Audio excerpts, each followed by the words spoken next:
Good evening. Welcome to the July 24th Lebanon City Council meeting. Our first order of business will be the Pledge of Allegiance. Pledge allegiance to the flag of the United States of America and to the republic for which it stands, one nation, under God, indivisible, with liberty and justice for all. All right, move on to the roll call members. Madam Clerk, call the roll, please. Mike Kincaid. Present. Keith Campbell. Here. Morris Jones. Here. Dick Robertson. Here. John Copeland. Here. Brent Wheat. Present. Sierra Messenger. Present. Thank you. Okay, move on to the approval of the minutes from our previous meeting. Are there any changes or edits to the minutes? Make a motion to approve the minutes. Motion approved. Is there a second? Second. Second from Brent first. Sorry, Sarah. It's okay. Motion second. All in favor, say aye. Aye. Those opposed? Those minutes are approved. All right, first item up will be a swearing in of new officers. Chief Morgan.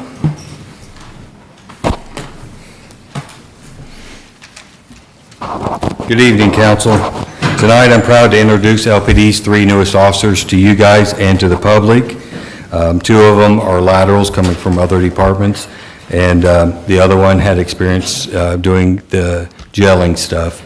So tonight, I'm going to call them up one at a time, and Mayor Gentry will swear them in. So we'll start with David Bell and his wife, if we could get you to come up here. David is a 10-year veteran from Kokomo Police Department, and he's come to us ready to work.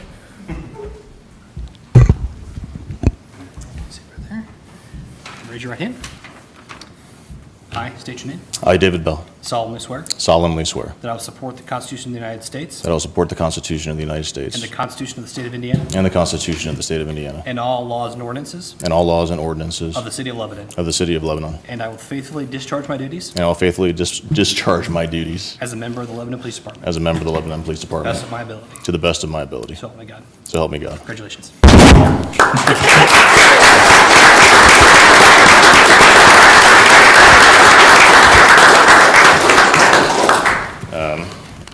So I was directed to write a speech, and so I did. And it's been a minute since Com 114 in college, so please bear with me. I'd like to begin by thanking Mayor Gentry, the members of the Board of Works, and City Council, without whose approval I would not be employed here with the City of Lebanon currently. I'm grateful for the opportunity to protect and serve this community, and I will strive to bring the same integrity and professionalism to the city that I provided the City of Kokomo before. I would next like to thank Chief Morgan and Assistant Chief Dickerson for granting me a more relaxed, yet still very professional hiring process. This process was actually one of the main reasons I wanted to work for this department, as it imparted to me the insight into the ideals and objectives of the leadership ahead of time. I also feel the interviews that were involved allowed them to get to know me as well. Everyone I've met with the Lebanon Police Department has been polite, treated me with respect, and been very welcoming towards me in general as a new officer. That overall courtesy alone has made this transfer far easier, in reality, than my initial anxiety told me it would be. Finally, I would like to thank my wife, Jennifer, who's been my rock and foundation during this rather tumultuous transition. I know it's not been easy for her over the past couple of months. She's been dealing with both my own fears over this transfer process to a new department, as well as her own uncertainty as we begin this new chapter in life as we are currently moving to this city in the next few months. I could not tell anyone why I chose a specific year to search for a new opportunity, and I certainly could not have done this without her support. Thank you, and I look forward to this new adventure.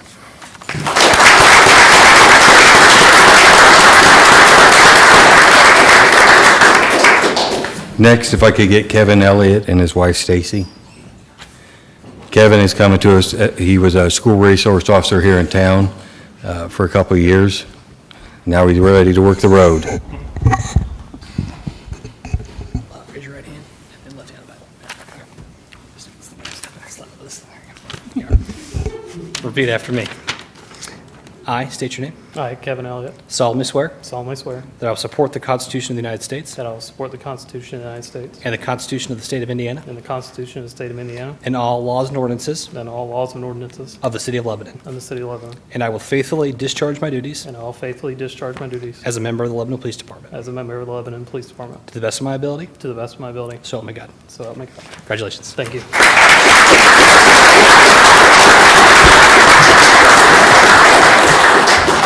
So I didn't write a speech like David did. He goes above and beyond. But I'd like to thank the board, the mayor, for this opportunity. It's really an amazing feeling to be able to go from the schools to the city police. I'm excited to serve this community in another way, but also how much I love this community. It's a great feeling. I'd like to thank my parents, my family, my wife for being so supportive the entire way through my journey as an law enforcement officer, and I'm finally glad to find a place I can call home. So thanks, you guys.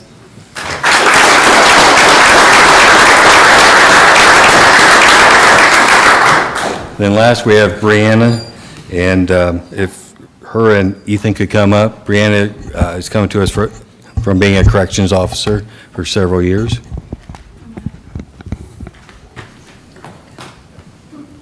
So raise your right hand. Yep. Repeat after me. I state your name. I, Brianna Deckard, Solemnly swear solemnly swear that I will support the Constitution of the United States that I will support the Constitution of the United States and the Constitution of the State of Indiana and the Constitution of the State of Indiana and all laws and ordinances and all laws and ordinances of the City of Lebanon. of the City of Lebanon. And I will faithfully discharge my duties And I will faithfully discharge my duties as a member of the Lebanon Police Department as a member of the Lebanon Police to the Department best of my ability. to the best of my ability. So help me God. So help me God. Congratulations. Thank you.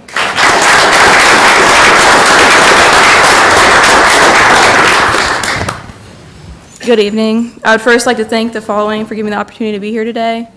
Mayor Gentry, the Board of Works, and this admin, as well as the officers who had a hand in this process. I'd also like to thank everyone who came out to support the ones being recognized tonight, and to the ones who may not have been so thrilled, but always supportive as I transition from jails to patrol. I'm excited to see the kind of officers we will be and we will become, as the different ways we will benefit this community. I wish everyone the best of luck on the road ahead of us. Thank you.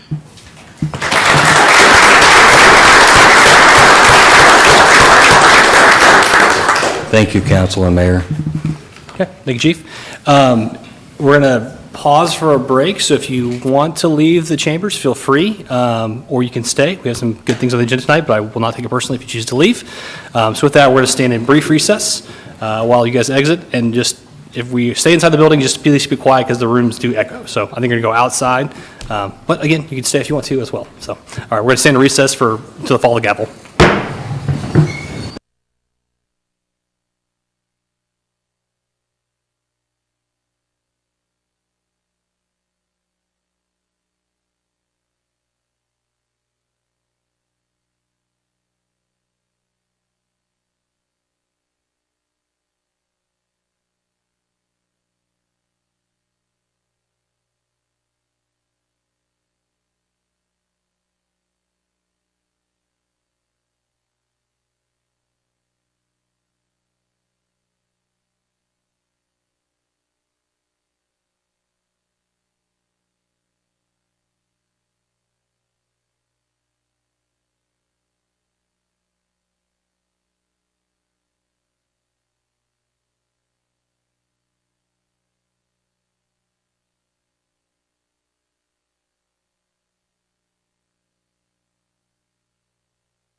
All right, we're going to re-adjourn. Move on to old business. First item up here is ordinance 2023-12, amended salary ordinance for 2023, and this is on second reading. Ben? Good evening, Council. Just a quick recap. This is a new position that we are creating within the Planning Department, Assistant Planner / Project Manager position. It's going to help both Kevin and I with some of our special projects that we got going on and really helping us build our offices as the development continues to increase. So looking forward to getting this person on. Actually, she's already accepted the position pending approval of the ordinance tonight, and we'll be actually starting next Monday. So Savannah, we're looking forward to getting her on board. So in terms of the exhibit, this is essentially verbatim with the ordinance that was adopted last year for the 2023 calendar year, except for you'll see an item C for the planning department. We've added that assistant planner project manager position at $53,000. That'd be happy to answer any questions. Any questions for Ben from council on that? Sir. Okay, Rob, can you read the ordinance for a second time, please? Thank you, Mayor. Council Ordinance 2023-12 is an ordinance amending Ordinance 2022-29, fixing the salaries of certain employees of the city. Whereas Indiana law requires this council by ordinance to fix compensation of each appointed officer, deputy, and other employee of the city. On October 24, 2022, the council adopted Ordinance 2022-29, establishing the compensation to be paid to employees of the city for the calendar year 2023. The City of Lebanon Planning Department has a need to add a new assistant planner, project manager to address increased workload. This council now desires to add a new assistant planner, project manager position to the city's salary ordinance and to set a maximum base salary for the assistant planner, project manager position. Therefore, be it resolved, there is hereby added to the city's salary ordinance an assistant planner, project manager position within the planning department with a maximum annual salary of $53,000. Attachment A, 2023 salary ordinance is, which reflects this new assistant planner, project manager position is hereby adopted. All other provisions of the ordinance 2022-29 not affected by this ordinance shall remain in full force and effect, and this ordinance shall be in full force and effect upon its passage and is required by Indiana law. Thank you, Rob. At the last meeting, there was some discussion about some additional positions we talked about adding, but that was not ready for tonight, so we'll address that later. So this is strictly just for the assistant planner position, just to clarify that for council. So any questions, discussion from council? Any public comment concerning ordinance 2023-11? Okay. With that then, I would entertain a motion to approve ordinance 2023-11. -12, excuse me, -12, I apologize. Make a motion we approve ordinance 2023-12. Thank you, Mike. Motion approved, is there a second? Second. Second from John. All in favor, say aye. Aye. Those opposed? Okay, that ordinance is adopted unanimously. Thank you, council. Okay, that concludes old business. That what I have. Is there anything from council? Okay. Actually, can I have a consent from the council to take the agenda out of order? Yes, sir. Sorry, Jeff. All right, we're going to have a food and beverage request then from the Boone County Cancer Society about the barbecue. Joy?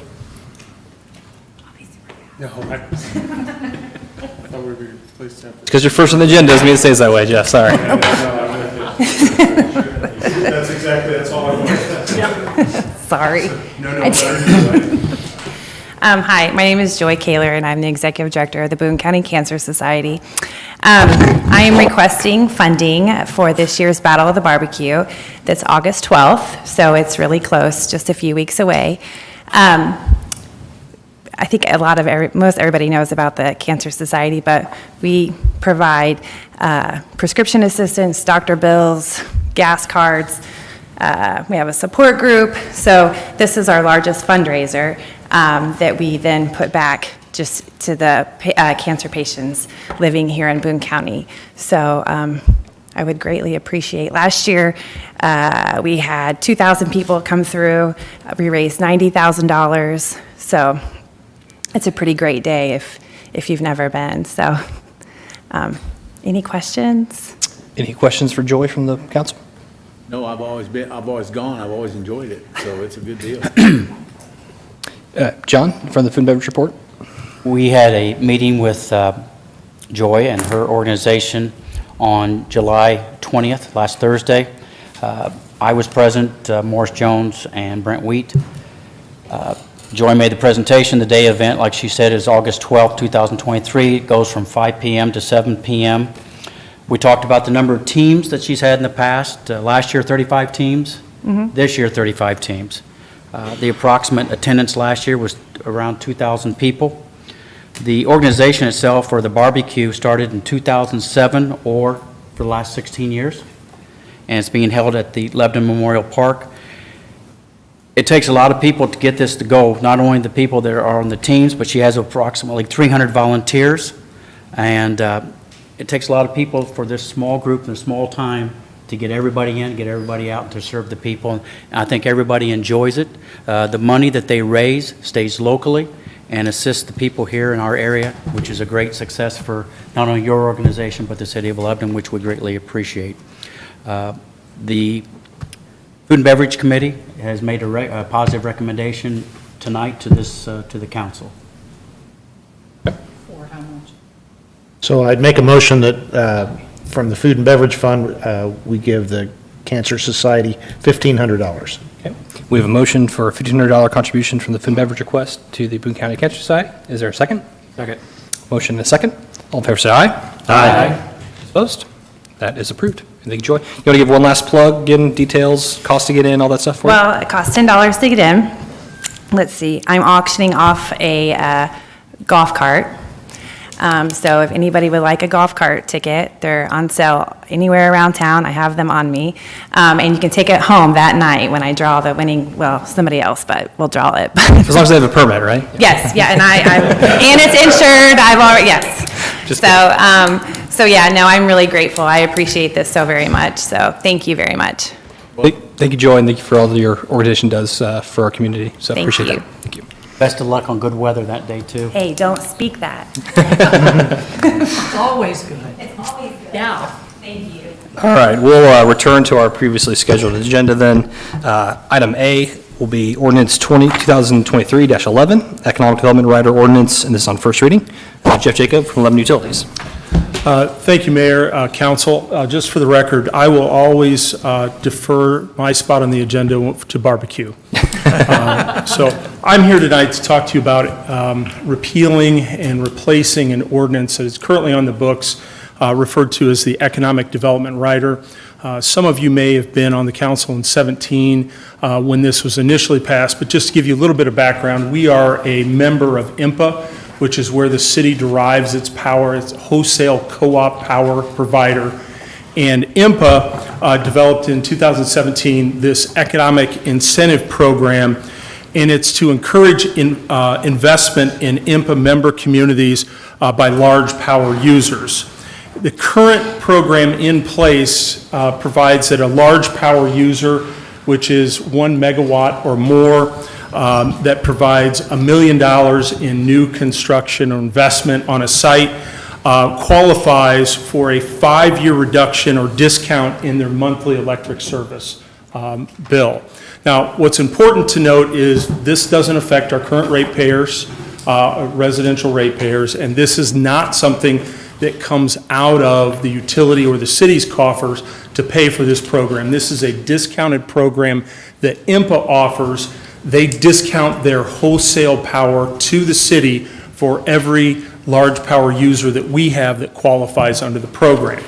And again, this is currently in place. However, earlier this year, IMPA amended its Economic Development Rider program, which necessitates this amendment, which is before you this evening. And in effect, what they did is they placed a cap on the total savings that a qualified user could benefit from over the 5-year program. And they've capped that at $1 million. Now, we have a handful of users that are enrolled in this program. We have had some very positive feedback, and we continue, as you can imagine, to have more and more interest in the program.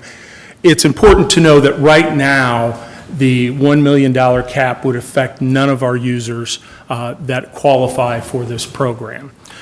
It's really a safety net, and it makes sense for IMPA to have that in place because it could result in some unknown amount of wholesale discounting they would pass on to one of their users. As mentioned, the program is currently in effect, and we are reacting to an earlier this year modification by IMPA to its program. And in order to stay compliant with the program for our users to continue to receive that benefit and new users receive the benefit, we need to modify and put the cap in place consistent with IMPA's program. It's also important to note that the Lebanon Utility Board, through its resolution, which you should have in your packets this evening, recommended approval of this program through the adoption of this new ordinance. So I'm happy to answer any questions other than I'd leave you with, as a member of the IURC, for electric services. Should you all adopt this ordinance, it would need to go to the IURC for ultimate approval, which we are staged to do before the end of the year. Thank you. Happy to answer any questions. Any questions for Jeff from the council? No, sir. Okay. This does require a public hearing, so Rob will have you read it, and then we'll open for public hearing. Thank you, Mayor. Council Ordinance 2023-11 is an ordinance repealing and replacing the electric utility economic development rider established by the municipal electric utility. Whereas the city owns and operates through its utility service board a municipal electric utility known as Lebanon Utilities. The utility is a member of the Indiana Municipal Power Agency, IMPA, as Mr. Jacob indicated. And IMPA adopted an economic development rider, which is a rate incentive schedule developed in order to encourage all qualifying large power users to expand and create new operations within the community. On February 12, 2018, this council previously adopted the IMPA ED rider, passing Ordinance 2018-02. Since the adoption of Ordinance 2018-02, IMPA has recently revised the IMPA ED rider program. The Utility Board has reviewed and recommends the adoption of this ordinance in order to amend the economic development rider in conformance with the IMPA ED rider recently revised by IMPA as set forth in Exhibit A. This council has caused notice of a public hearing for the economic development rider to be advertised, posted, and mailed, and there will be a public hearing after I finish reading this. This council has determined the current ED rider, Ordinance 2018, should be repealed and amended in order to make conforming changes for qualifying customers of the utility. Therefore, be it resolved that Ordinance 2018-02 is hereby repealed and of no further effect as set forth in Section 6. The economic development rider attached as Exhibit A is hereby adopted by this council, subject to the subsequent approval by the Indiana Utility Regulatory Commission. There is 0% difference in the rates and charges between the property located outside the corporate boundaries of the city as compared to the property located within the corporate boundaries of the city. Any portion of this ordinance in conflict with any provision in this ordinance is hereby superseded to the extent inconsistent therewith, and the provisions of this ordinance, including the repeal of Ordinance 2018-02, shall take effect upon the approval of the Indiana Utility Regulatory Commission and upon its adoption and the effective date as required by law. Okay. Thank you, Rob. Now the ordinance has been read on first reading. Any discussions from council? No, sir. Okay. At this time, then, I open the public hearing on Ordinance 2023-11. If you have any comments, please step forward, state your name for the record, and also please keep comments to 3 minutes. So, any comments concerning Ordinance 2023-11? Okay. Seeing no sudden movements, I will close the public hearing on Ordinance 2023-11. We will take up the second reading of that ordinance at our next meeting, which will be August 14th at 7:15 p.m. All right, next item will be Ordinance 2023-13. Council to consider the LEAP Innovation District PUD. This ordinance on first reading. Ben? All right, give me a moment here to get the computer fired up.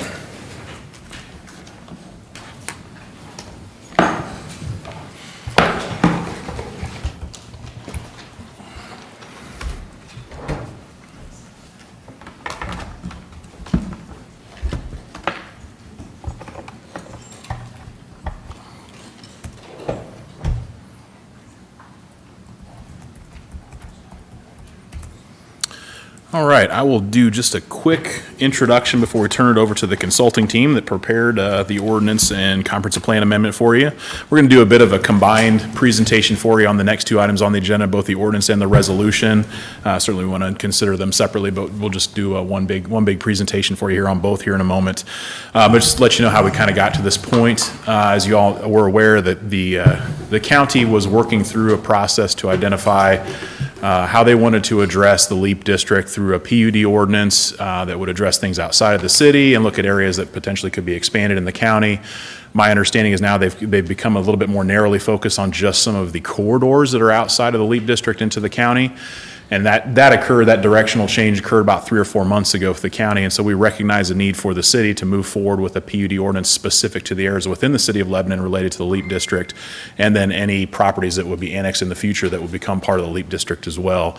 And so we started that process about 3 to 4 months ago, developing this PUD ordinance just before you're here tonight. The ordinance itself is about 70 pages plus about 700 pages worth of exhibits to them, so it definitely is a lot in there, and we've spent a lot of time working on this. So as I mentioned, we developed an internal team working with the IEDC team and with the consultant to develop this PUD ordinance, really building off of that LEAP district zoning, the LEAP zoning district that we established late last year, to really take that and kind of put it on steroids and develop additional standards and details that we needed to have in order to make sure that the vision and the concept plan for the LEAP district is implemented the way it was intended. So that was really what we wanted to do. So as I mentioned, we went through about a 3-month process to develop this ordinance. We introduced the ordinance generally to the Plan Commission at their June meeting, and then invited public to come to a open house, a 3-hour open house we held here at City Hall on June 29th. And then at the July meeting, when we made probably about a half-hour, 45-minute presentation, which you're going to get to hear tonight as well, on the details of the ordinance itself. And at that meeting in July, last Monday, the Plan Commission did vote favorably to forward this to you with a positive recommendation that was unanimous. So there's a lot of information in here that we want to go through with you here tonight. So I won't take too long. Just talk about the other component here, the comprehensive plan. I won't spend too much time right now because we'll address that here in a little bit. But the other thing we wanted to make sure to do during this process is essentially to memorialize the concept that is the LEAP district within our comprehensive plan. As you all remember, we just did that about 3 years ago, but a lot of things have changed in the city in the last 3 or 4 years that we couldn't have contemplated 4 or 5 years ago when we were going through that process. So the comprehensive plan, as we always said, is a living, breathing document. It's meant to be updated as things change. And so this is something that we think is really significant, that we want to make sure that the concepts associated with the LEAP district are part of the comprehensive plan moving forward. So that's just a really, really quick introduction. I know Scott and Aaron have some presentation materials they want to go through with you, so I will turn it over to them, and they can do that for you. Hold on, Ben. Any Yes. questions for council for Ben concerning process, Just procedurally. timelines, procedurally, what we're doing? No, sir. All good? One other thing I did want to mention, I forgot to, certainly we've been encouraging public to look through the documents. We posted those online probably about 3 weeks ago, 2 weeks ago, asked for any comments. I did have a couple of email conversations over the last couple of weeks with some members of the public, answered a number of different questions. Nothing necessarily that would have been of substantive change to the ordinance itself, but did answer a number of different questions for those folks. There may be some more questions we might hear tonight as well. We haven't received any comments specific to the ordinance contents, but we have addressed a number of different questions. So we've massaged this thing every which way to Sunday with the consulting team to make sure we had something that was proper, that the city was comfortable with, and address any concerns we had to make sure that it was the right ordinance for the LEAP district. So with that, I'll turn it over to Scott. Thank you, Ben. Ben, nothing's been changed since you sent the document to us? Correct. Nothing has been changed since that time. I got one other question. Sure. Item C on our agenda, this resolution, Yeah.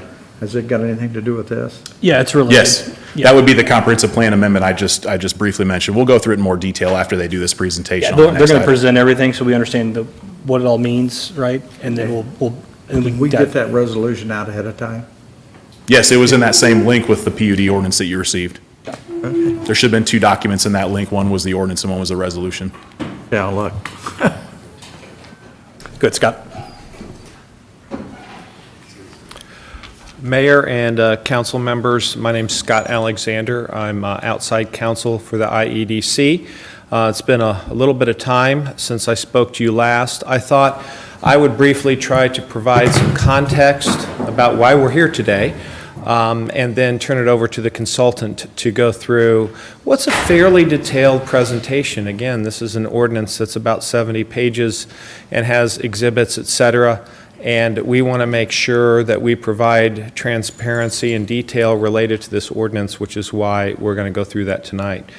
But first, some context. If you remember, I think we first had some interaction in around May of last year, how time flies. At that time, I was before you, and we discussed 1,500 acres to be annexed into the city of Lebanon under what's now the Phase 1 annexation phase.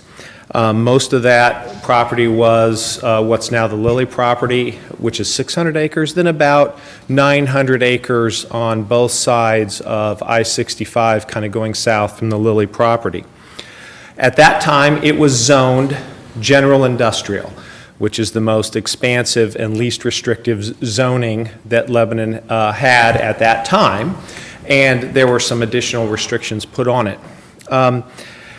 Then the next phase, which was a Phase 2 annexation, built off the first phase. That was 5,200 acres of property, and that property is west of I-65 and consists of areas that are zoned in a couple of different manners.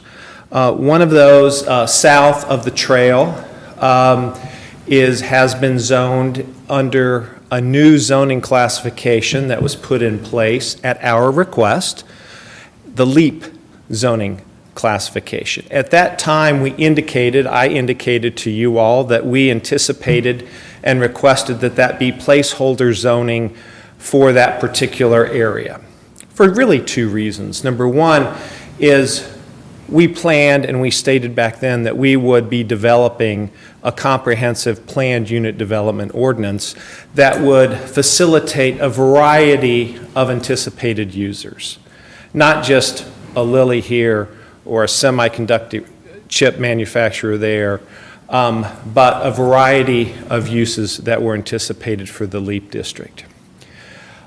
Secondly, we needed a placeholder and wanted a placeholder that demonstrated the commitment of IEDC in the city to be open to such development, because at that time, we were and have been in active discussions with about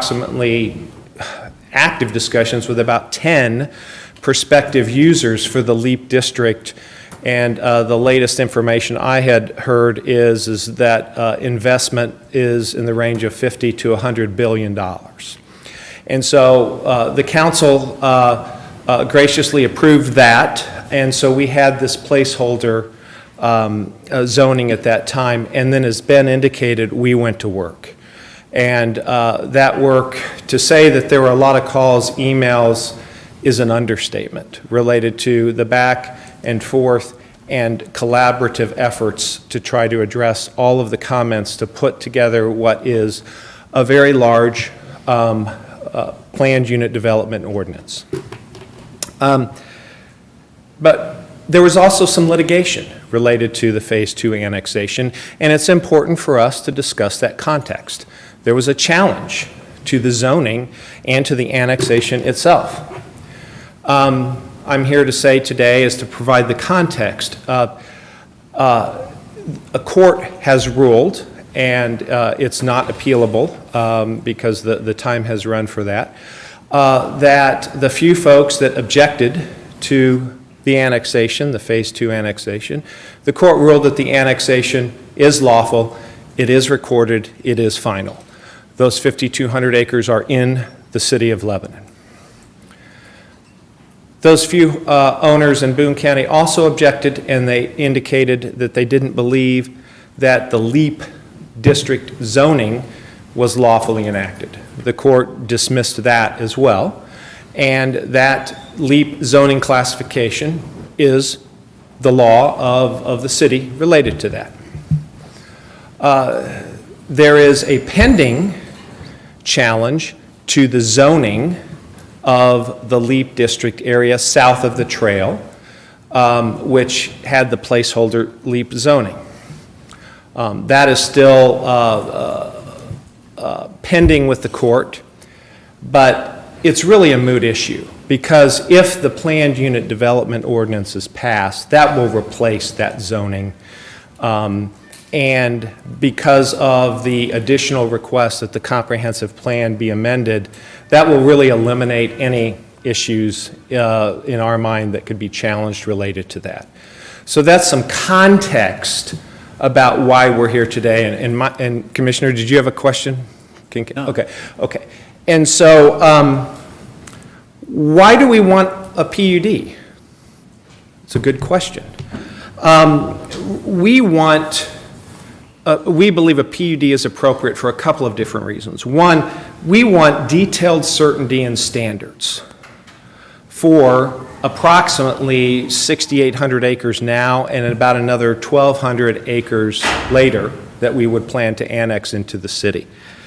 That's important for the city, so the city knows what to expect in this area for a variety of uses, from residential to mixed use, to light, and to mega-site developments that are related to this.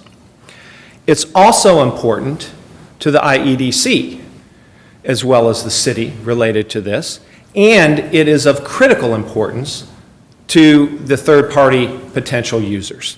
Before somebody, like a semiconductor entity, and you've seen the reports, is thinking about putting $50 billion in capital investment, they obviously want to know exactly what is expected of them. Not a concept. They want to know what is expected. We've talked about the concepts with them, but now they are reading these documents as well. And third, it is appropriate for the residents in the area to understand whether it's their property that is directly potentially being purchased or somebody nearby. They want to know, appropriately so, what are we looking at here? What are we looking at landscape? What are we looking at setbacks?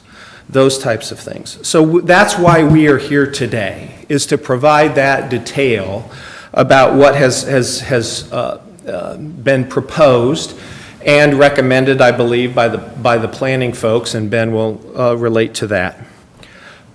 So with that context, the IEDC hired MKSK, which is a nationally known entity that works on these types of developments. And we asked them, we said, look at innovative districts across the country. The Research Triangle in North Carolina, look at what's going on with the Intel development in Ohio. Look at what's going on in Texas with that development. And let's put something together that everybody will be proud of as far as having requirements related to it.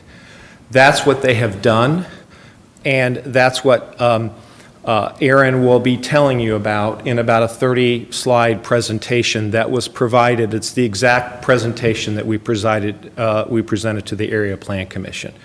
With that, any questions before I introduce Aaron? Any questions for Scott from council? No, sir. Thank you. This is Aaron Kowalski of MKSK. And Aaron, before you start, I just want to clarify too, from the city perspective, initially, when this kind of discussion about the PUD started, the vision was the county would lead on the PUD, right? We would come to an agreement. Because our goal, obviously we only represent the people that are within city limits, but the PUD, if the county had adopted it, right, it would have applied to everyone in that area, not just the city of Lebanon. The goal when we talked with the county was that they would have the PUD adopted by the end of last year. So obviously that has not happened. They've changed their scope. They're looking at, corridors now. They're really no longer looking at, okay, where are the actual houses, area going to function, setbacks, all those specific requirements. So that's kind of why, if you're confused on why we've started our own process here with the county not adopting theirs, that's why we're here tonight. Again, we counted on them to do that by December. Obviously, it's now July, almost August.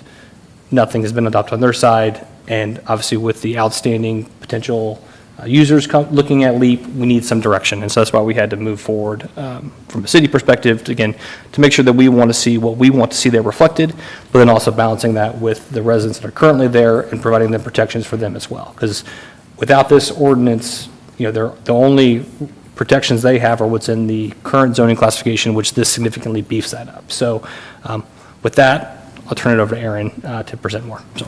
Thank you, Mayor. Thank you, members of the council. members of the public. So I'm going to talk a little bit about, well, not a little bit, I'm going to go into quite a bit of detail about this ordinance, the process we went through, and how we arrived at these recommendations. But before that, I'll say that we were also involved in helping prepare a master plan for this whole district. So the work that you see as part of this PUD and then also as part of the comprehensive plan update is truly comprehensive because it's born out of this larger master plan for the LEAP district. So all the different parts of the planning process are connected here. If I could please ask to have the slides up on the screen. There you go. Perfect. All right, so just to kind of give you all an overview, lay of the land here, this is a fully baked and vetted PUD ordinance. We had a lot of time cross-checking your current UDO along with this ordinance. As Scott mentioned, this is really based on best practices throughout the entire country.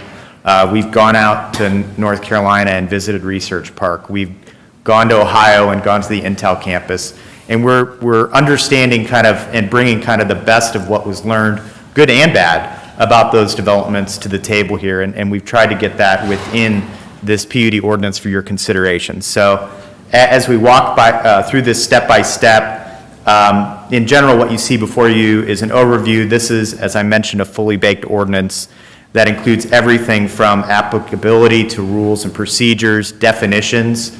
All those definitions have been cross-checked with the city's UDO. A concept plan that tracks the LEAP master plan, use regulations, development and design standards, parking standards, landscape standards, signage standards, lighting standards that are actually quite restrictive, subdivision standards, stormwater standards that are actually quite restrictive as well. We really tried to put forth some innovative thoughts here about development of sites, protection of adjacent residences, as well as farmland, and so talking through how all these things work together. Landscaping is pretty innovative as well. So we'll talk through kind of all those things and how they work together through this process. But as I mentioned, this is a fully baked PUD ordinance as we're thinking about the outline. So we've got the sections that are kind of here for review. So applicability, rules of construction, definitions, use regulations that include permitted and prohibited uses. We worked very closely with city staff to arrive on those development standards, including building heights, setbacks, construction requirements, anti-monotony, and architectural standards. And we've really looked at kind of best-in-class architectural standards to try to get the highest quality of development possible here. Parking, we've heard a lot from the public about concerns about not enough parking, too much traffic, and we've tried to hit kind of the right threshold there by looking at developments across the country that have this level of investment. Landscaping, I mentioned that a few moments ago. You'll see as we go through this, we've tried to really think creatively about landscaping because we want to have perimeter green belts, and so you'll see that as we go through this ordinance. That offer buffering and screening of uses, between uses, but then also along the perimeter of the LEAP district. Signage requirements, lighting. As we go through lighting, you'll see what are called dark sky standards. That's really designed in a way to minimize light pollution. That was a concern of the public, so we're addressing it here. Subdivision of land, stormwater management. We've put forth some really creative solutions for stormwater. We'll get through that here in a moment. Rights-of-way, annexation, and then a number of other supporting exhibits. These exhibits are graphic in nature. Many of them include information about the concept plan, but then also there's a set of design guidelines that will accompany this PUD. So as users come to the table, they can sit down with the city and the expectations are clear as to the quality of development that we want to see in the LEAP district. A couple other things that are important to note here. There's within the LEAP district some sub-districts, and so what that is, and we'll show the concept plan here in a moment, there are a number of sub-districts: IM, industrial megasite, IA, advanced manufacturing, and then a number of MU or mixed use sub-districts. So within the overall LEAP zoning, there are kind of subsets of that zoning that have other standards, additional standards, that are clearly spelled out throughout this document. The concept plan, I think you all have seen this, is kind of part of the land use guidance document, but will also serve as the regulating plan. As developments come to the table, this may be amended over time. But in general, there's 3 districts. There's advanced manufacturing in kind of that light purple color. There's the mega site development, the larger sites, kind of in kind of a dark purple. And then there's a mixed-use village that lines both sides of the Big 4 Trail. And the idea there is this allows for the zoning through those sub-districts to be created to really create a comprehensive development plan for this area. The city, as well as the HOA for this area, will then be able to take this forward as developers come to the table and say, this is a clear expectation of what we require here. And so everyone has a clear roadmap. We worked extensively on a list of permitted and prohibited uses within this use table in the exhibits. We have also conditional uses and then a set of conditions that go along with those uses. I should also note that the city can include additional conditions on top of those conditions. So permitted by right, conditional, and then there's other uses that are prohibited in the noted district. And what I mean by that is the IEDC has a list of specific uses that under no circumstances do they want to allow here. As we talk about development and design standards, and I'll go into a bit more detail here, you see a kind of what I would call a development scenario on the right of a mega site. This is not indicative of a true development, it's an example.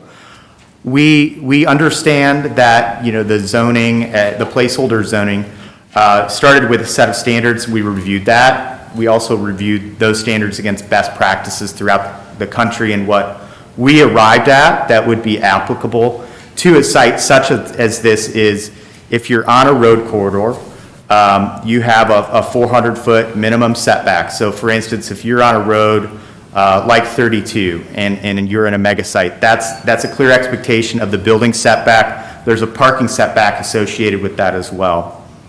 Now, that, you know, is kind of a standard in place. We have additional standards that are more robust for a couple different kinds of corridors. Natural corridors would be your streams in wooded areas. Some of those take place on the perimeter of the district, some cut through the district. And the reason that we wanted more enhanced standards for that area is twofold. We wanted to provide more robust buffering on the edges of the district. That's something that we heard from you all in the first ordinance, and so the way that would work is if you're on a natural corridor, you have a 500-foot minimum setback and then a 5-foot increase in setback for every foot of building height over 75. So what that allows for is very significant buffering to occur if a portion of the building is tall. If the building is shorter than that 75-foot, the 500-foot still applies. Within that 500-foot, there's a required landscaping area that's 180 foot. So there's significant, 160 foot. So there's significant buffering within that area. Along the perimeter, which is another area that folks had some concerns about, we have a 500-foot minimum building setback. We have then a 5-foot increase in setback for every 1 foot over 50 feet. So that's an even more aggressive setback requirement for along that perimeter, and within that perimeter we have that same set of requirements for the 160-foot landscape perimeter in that area. So within the mega site you'll see that there's pretty significant standards. These standards are above what is required in any of the other districts that we researched throughout the country.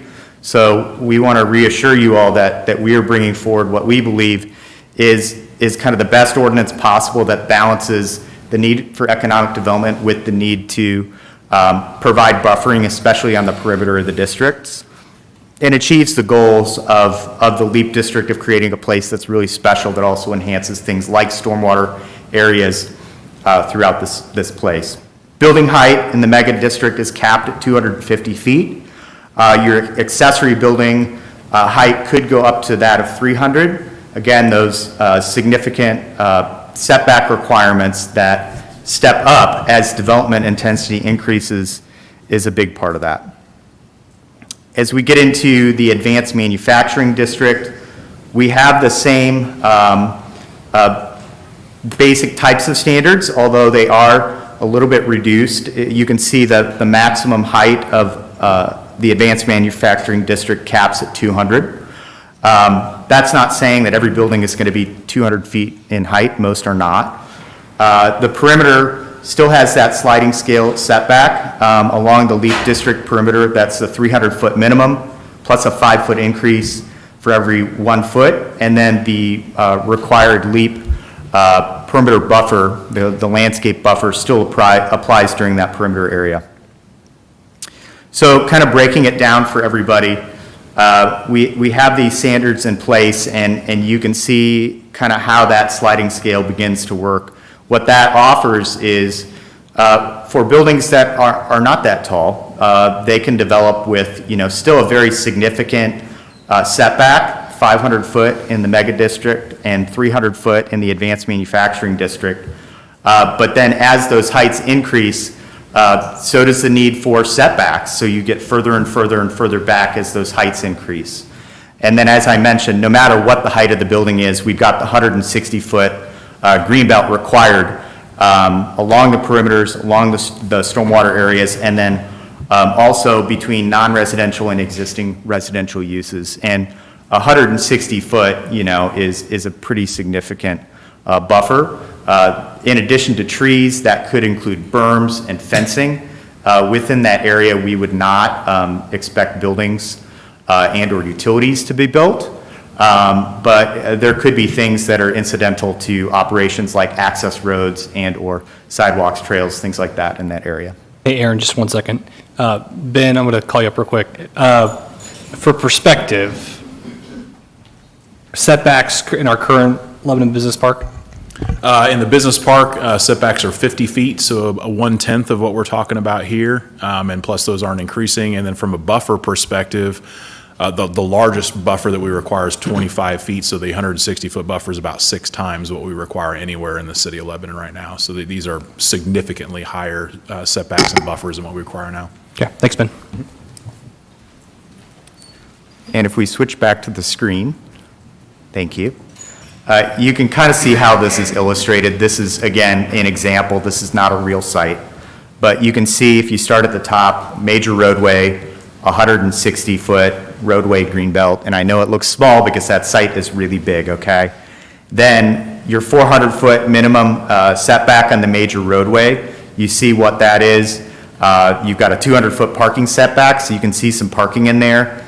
And then outside of that 400-foot setback, if you have a building that is taller, there's additional setbacks that are required with that 5-foot sliding scale increase. So you can see certain portions of the building that might be taller would be stepped back even more. You can also see on the LEAP district boundary how, on the bottom of the screen, how the same setback scenario might be applied. There's that 160-foot LEAP district perimeter greenbelt, and there are landscape standards included within the ordinance for that parking, and then you could see how development can begin to occur in this area.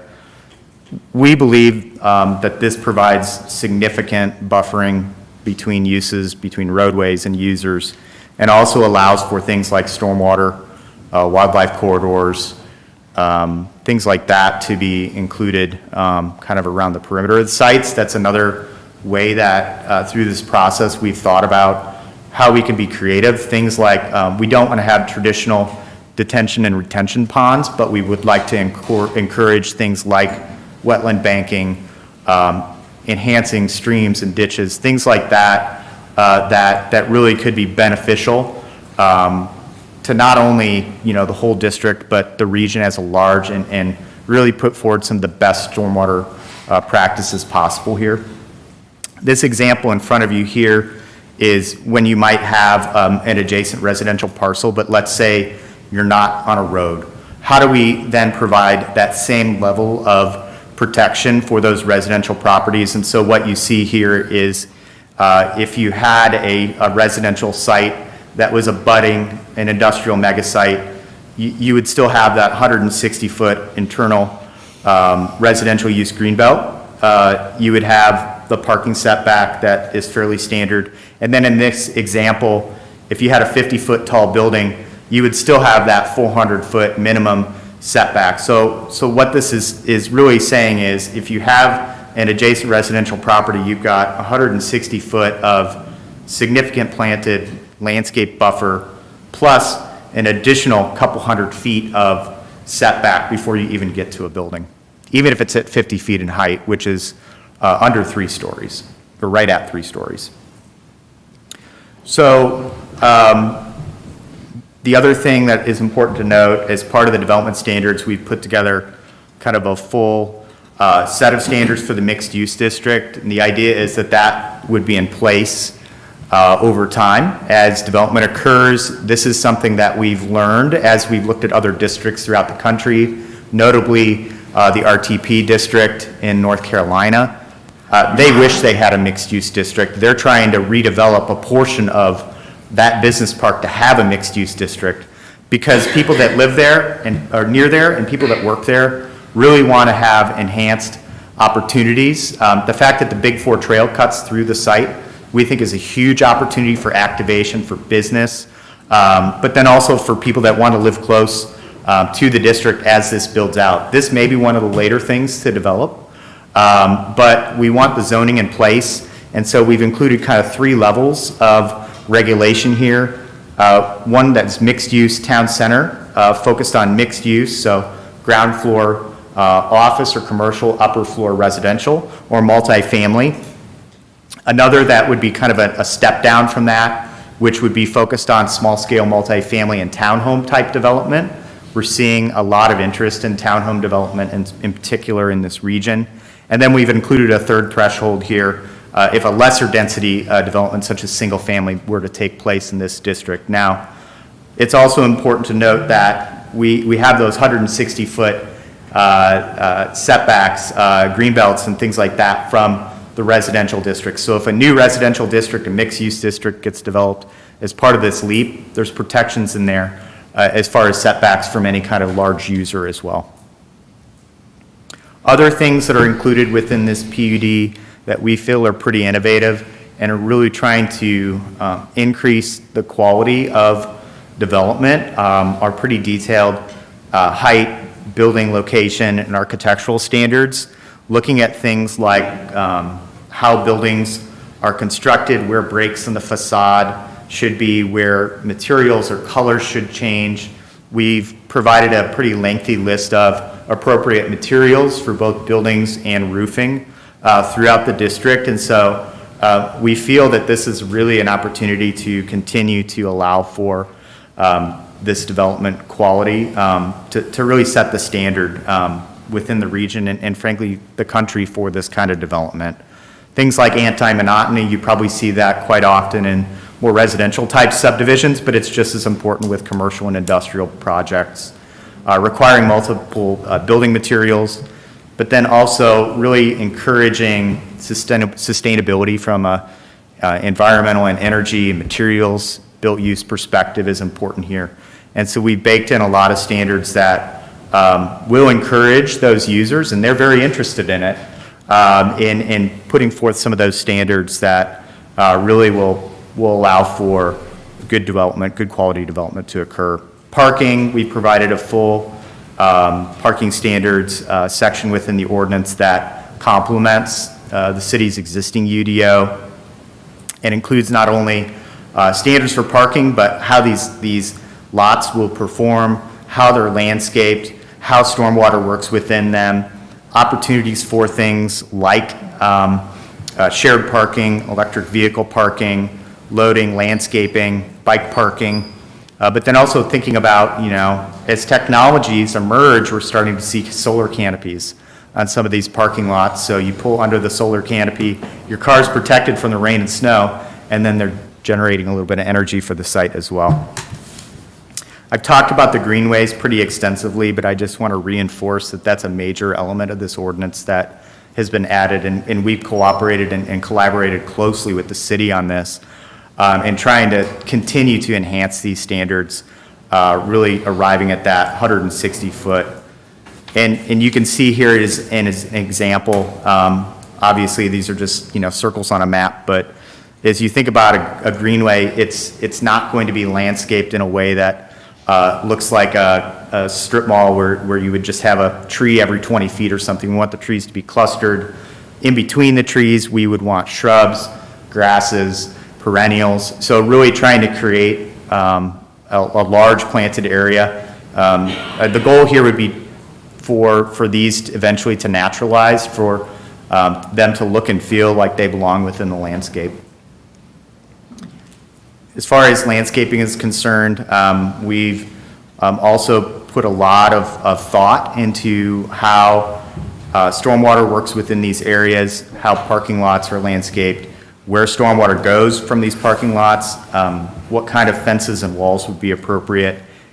I mentioned signage and exterior lighting already, dark sky standards.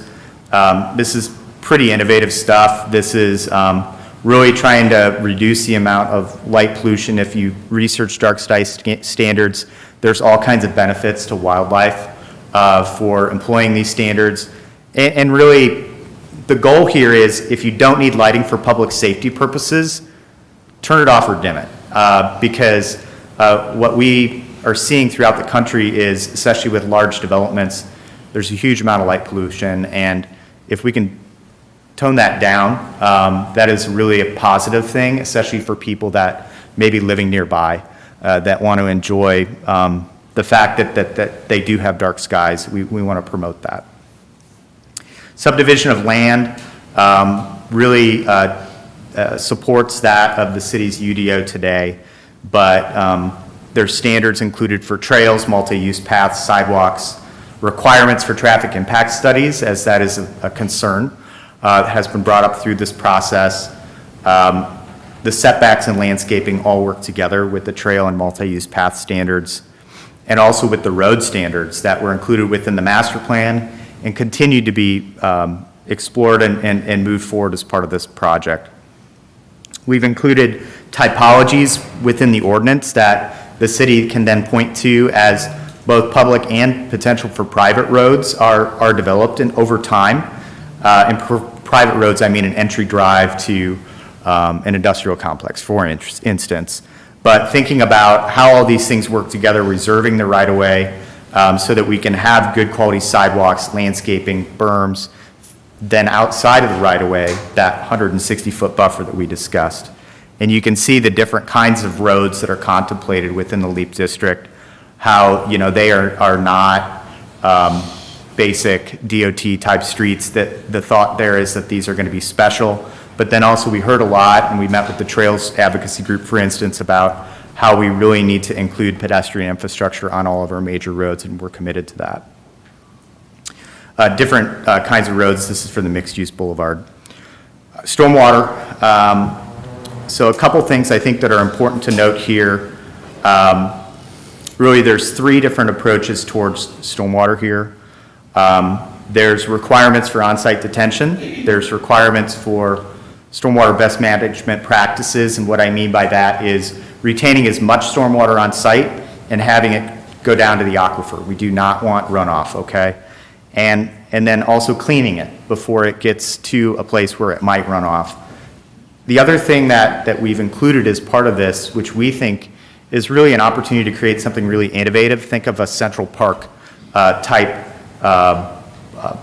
amenity where stormwater could be retained, a stream could be enhanced. There's a park like this up in West Lafayette called Todd's Creek, where Purdue University worked to improve upon a channelized ditch to allow for stormwater to be stored. It's got a bunch of boardwalks and it's wooded. It's very nice. If you get a chance, go up there and check it out. That's kind of the goal for this area. And so the goal is, as we have these major users come to the table, they can retain some of their stormwater on site, but then we want them to buy into a stormwater park. And the stormwater park would be operated by the LEAP HOA, the commercial HOA.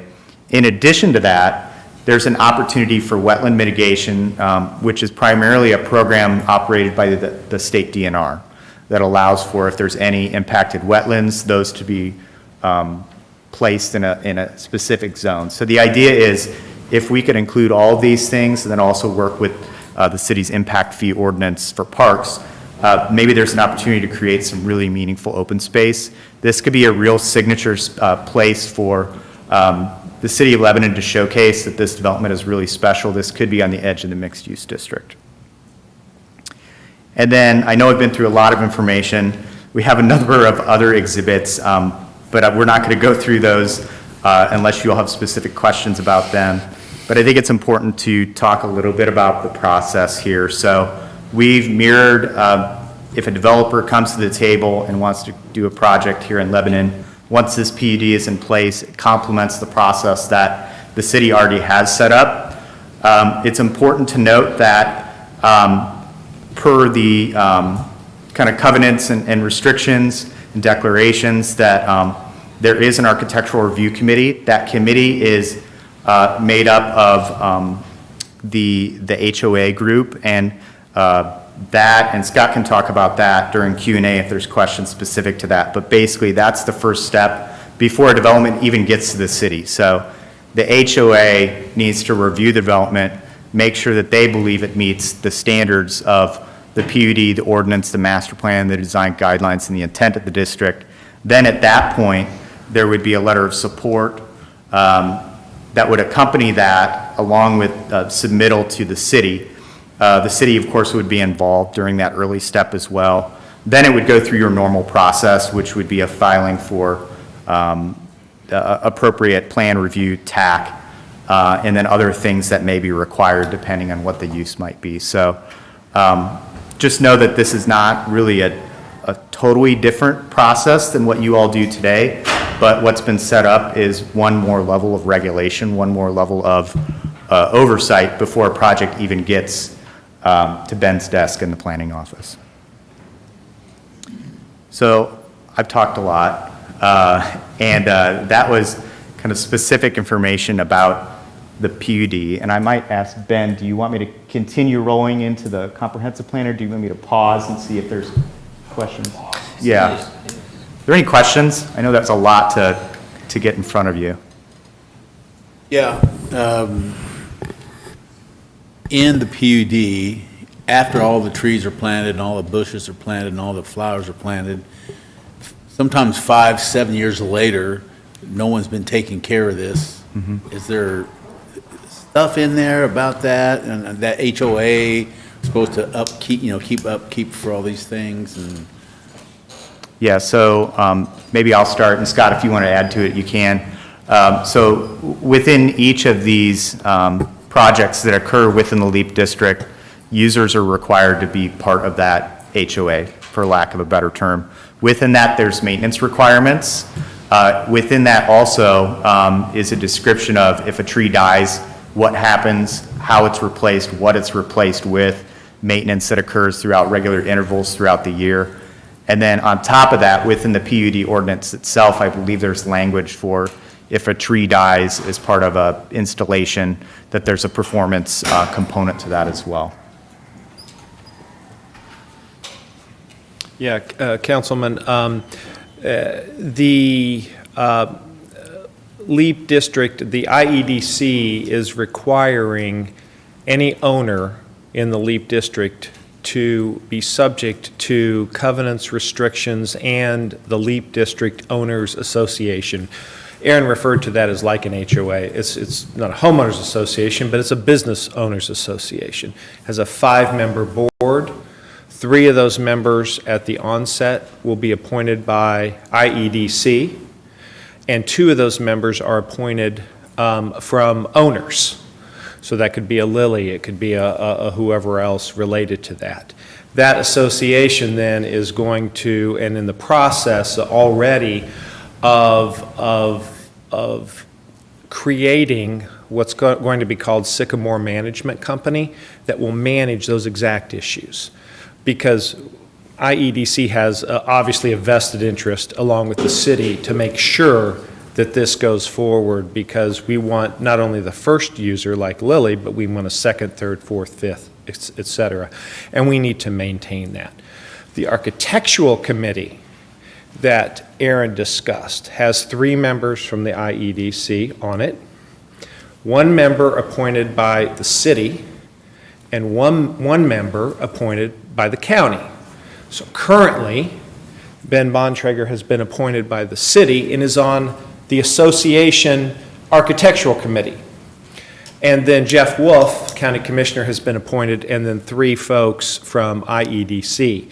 So as Aaron indicated, you have to get through that before you even get to first base, before you even get to the city. That association architectural committee that has a vested interest in what's going on next door. If somebody like Lily is going to invest $3.7 billion, they want to know what's going directly to the south of them. And they want to make sure it's as high a quality as they are. And if it's not, and the architectural review committee agrees, it doesn't even get to you. And if it gets through that robust process, then it comes to you for additional comment.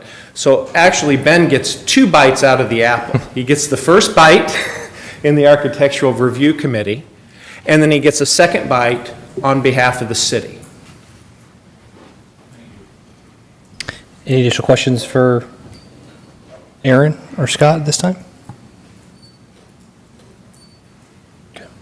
Keep going. Yep.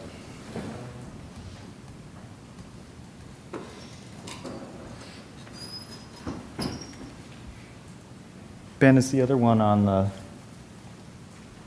assuming it's here? Folder for you. Sorry about that.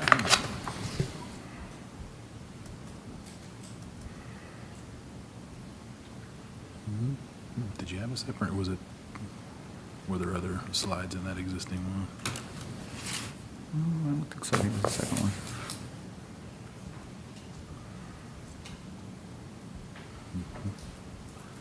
I didn't think we had a separate one for the comp plan. I've got it. So if you want to, there's just a future land Oh, use yeah, map. let's You just could do just that. pull those up, Yeah. yeah. All right, so if we can share the screen, please.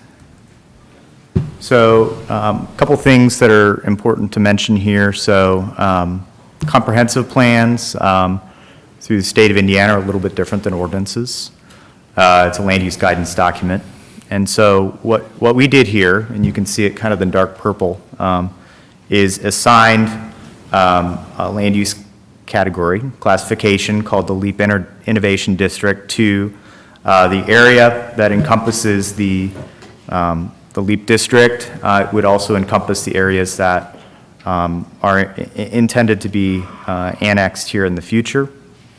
And the idea there is that that land use as a guidance document is in place to help provide oversight as well as guidance for future rezones and/or annexations, projects that may come to the table. The Innovation District and what's been adopted, or what will be hopefully adopted, as part of the comprehensive plan update is based on the master plan that the IDC worked with the city to develop for the LEAP District. And so the land uses that you see here mirror the land uses that were within the PUD submission, so that of a land use category for advanced manufacturing for the mega district, and then for mixed use. And so we went through the same process as Ben alluded to of gathering public input last month, and we believe that this update for the comprehensive plan satisfies all the requirements of state statute. And so with that, I'd be happy to answer any questions specifically about this, but we just wanted to make sure that the master plan that was developed as part of the LEAP District was formally included as part of the land use guidance document for the city. Thank you, Aaron. Any questions before taking any public comment? Okay. Thank sir. you. Appreciate it. Scott, was there anything else you needed to? Yep. Just one clarification, and I've made this before, but with respect to what we're dealing with tonight, It is not applicable to the Lilly property, that 600 acres. That site has been zoned and development plan approved, construction is ongoing. So although it is part of the owners association, it is not part of the PUD. The PUD is related to the areas that are to be developed, so it doesn't include Lilly with respect to that. I just wanted to make the clarification, Mayor. Thank you. Thanks, Scott. Okay, Rob will have you read the ordinance briefly. It's 70 pages. So speed read, quick. And then we'll take public comment concerning this ordinance and then also the resolution as well. So, go ahead, Rob. All right, thank you, Mayor, Council. Ordinance 2023-13 is an ordinance establishing the LEAP Lebanon Innovation Planned Unit Development District. Whereas this council has adopted ordinance 07-16 codified as Title 15 of the Lebanon City Code, or referred to as the Indiana Unified Development Ordinance, and it's referred in this ordinance as the UDO. The city is subject to the UDO. Section 5 of the UDO, as amended, provides for the establishment of a planned unit development district in accordance with Indiana Code. The Indiana Economic Development Corporation, or the IEDC, represents the state in identification and promotion of potential economic development sites. In doing so, it also works with local economic development organizations and public officials in securing approvals for developments which bring better jobs, economic investment, a more diversified and strengthened tax base, and many other advantages. Over the last several months and after discussions with industry leaders, the IEDC identified an area in Boone County as a strategic location for growth and potential establishment of a large-scale research and innovation park. The area is mostly rural and is located between Indianapolis and Purdue University in West Lafayette. If developed, the area will allow the state to better compete globally for high-wage jobs and careers in high-tech industries. This strategic area, currently consisting of approximately 9,000 acres, is identified overall as the LEAP Lebanon Innovation and Research District, or Project LEAP area, with LEAP being short for Limitless Exploration Advanced Pace. Whereas to advance the strategic initiative, the IEDC has secured rights to purchase, again, approximately 9,000 acres in Boone County. As a result of Project LEAP's efforts, approximately 602 acres of the land in the Project LEAP has been purchased by Eli Lilly and Company, which has begun developing that property. The combined capital investment for these facilities, the Lilly project area, is anticipated to exceed $3.5 billion. Work on the Lilly project has already commenced. Whereas due to the Lilly project and the IEDC's other initiatives with respect to the development of the Project LEAP area, the IEDC has continued to receive significant interest from the exact types of innovation users that are being targeted. Whereas in order to better facilitate and coordinate the development of the remaining property in the Project LEAP area, the IEDC submitted an application to the City of Lebanon Advisory Plan Commission seeking the adoption of the LEAP Lebanon Innovation PUD District Ordinance for certain real estate that's described in Exhibit A. That has already been annexed into the city with the LEAP District perimeter, and that's described as well as in Exhibit B. The IEDC's application is consistent with the provisions of the zoning ordinance and the PUD statute. After proper notice and pursuant to the provisions of the PUD statute and the zoning ordinance, the Lebanon Planning Commission conducted a public hearing concerning IEDC's application for the LEAP Lebanon Innovation PUD District on July 17th at 7 p.m., docket 23-45. After the public hearing was held, the Planning Commission considered docket 23-45, which requested an amendment to the UDO and to the zoning ordinance with regard to the LEAP district.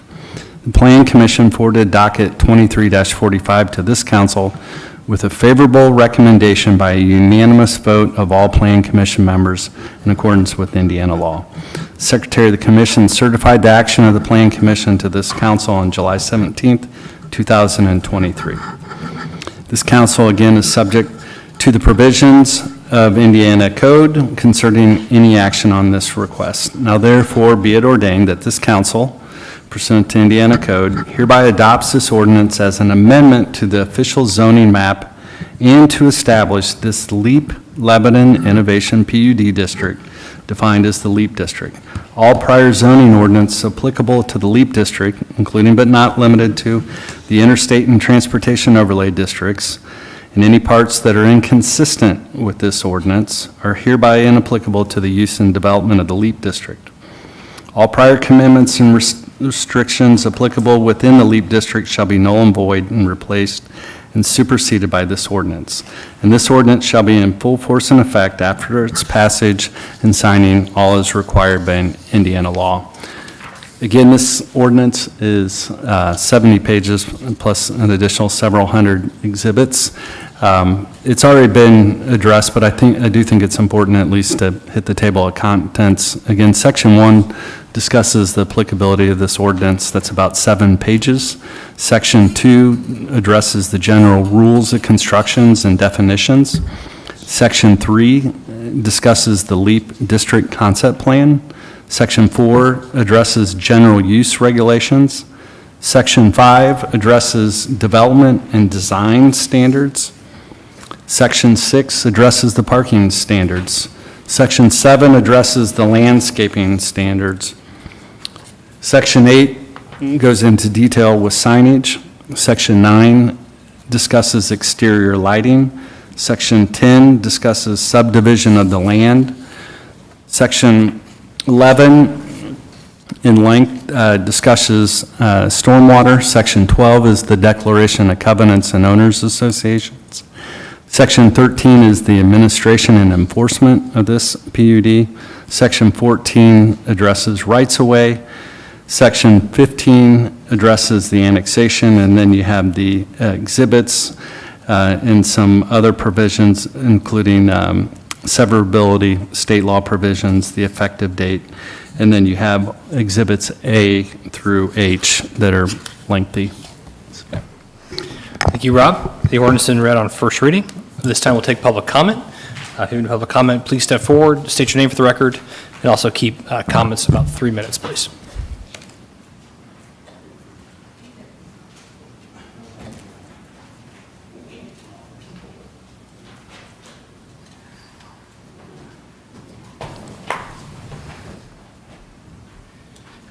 Okay, my name's Todd Stewart, 454850 South. And I guess I see this map that keeps changing here, so I'm directly affected by this. And I grew up in this town.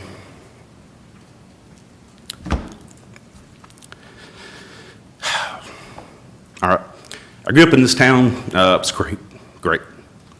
I know you two know me. You've been here as long as I have. So this town, had maybe 8,000 people when I went to high school.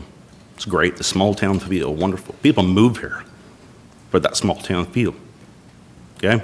I understand that expansion is inevitable, but the way you go about it is different. You have this Eli Lilly project that's bringing in billions of dollars. I understand that for the city, wonderful. But you don't have the infrastructure of your roads in place yet. And now you're wanting to go out west and tear up all of that. Have you tried getting down 39 right now during certain times of the day when it takes you 15 minutes to get from one side of town to the other because the traffic's so bad? How about working on those roads before you go out west, okay?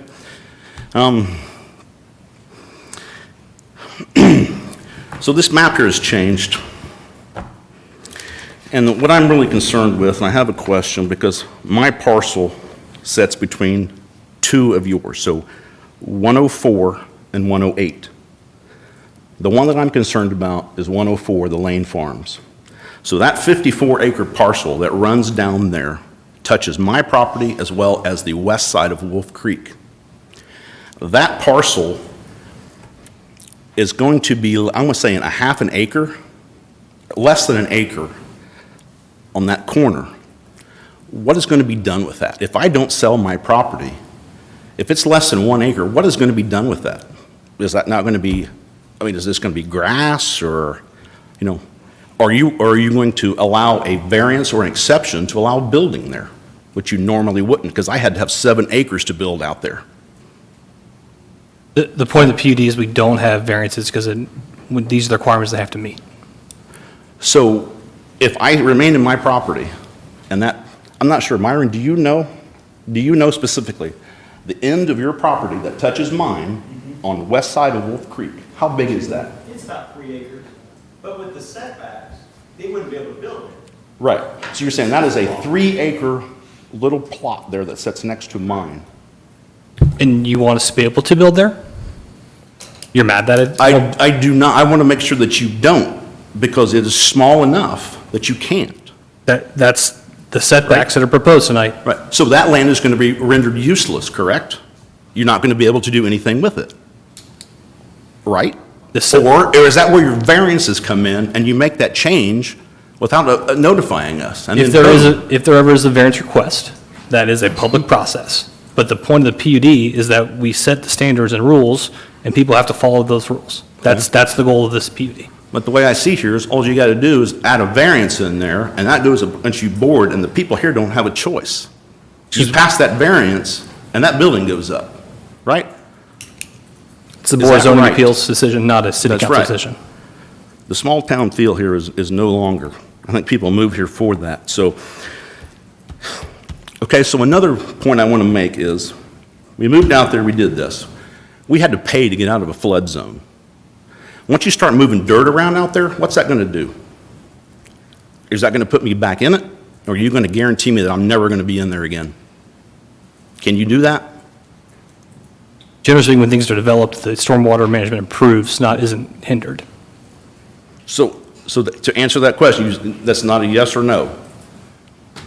When land is developed, the stormwater actually has to be managed, and so it would not impact you. So, I mean, honestly, you'd be better off because the farmers aren't trying to get the water off their fields as fast as possible. okay.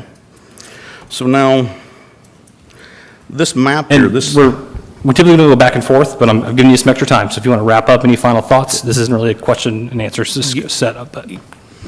I guess, because I know you're going to do what you want to anyway. So now, this property here, this purple, it looks to me like it now goes past, is it going past 500?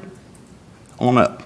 Yeah, we put that picture Because back up on the screen. original one did not go that far. Ben, put And now that it's back changed up on in the 1 screen. week. In 1 week. 1 week, it's changed. Okay. So. Now, where are you talking about again? Dick, you know me, we used to play football. Sir, decorum, please. Now, which one you? Decorum, thank you. I know, thank you. I'm sorry, you're right, you're I right. am right there. I'm Oh, between okay. 2 parcels. Oh, okay.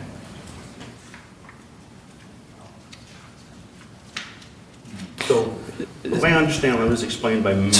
Sir, so no one at home can hear what you're saying, 'cause you're not, sorry. okay, so maybe if you have Since you specific, don't have this, well, since yeah. if you have maybe specific questions, maybe talk with Ben or people afterwards, so like this is generally speaking comments about the ordinance, not necessarily your specific situation. So about another minute to wrap up, please.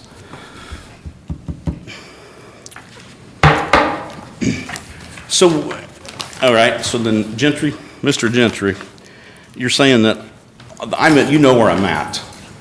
So is my land getting rezoned to what, commercial from residential? Are you in the city I'm in limits? the mega site now, I guess. Are you within Lebanon city limits?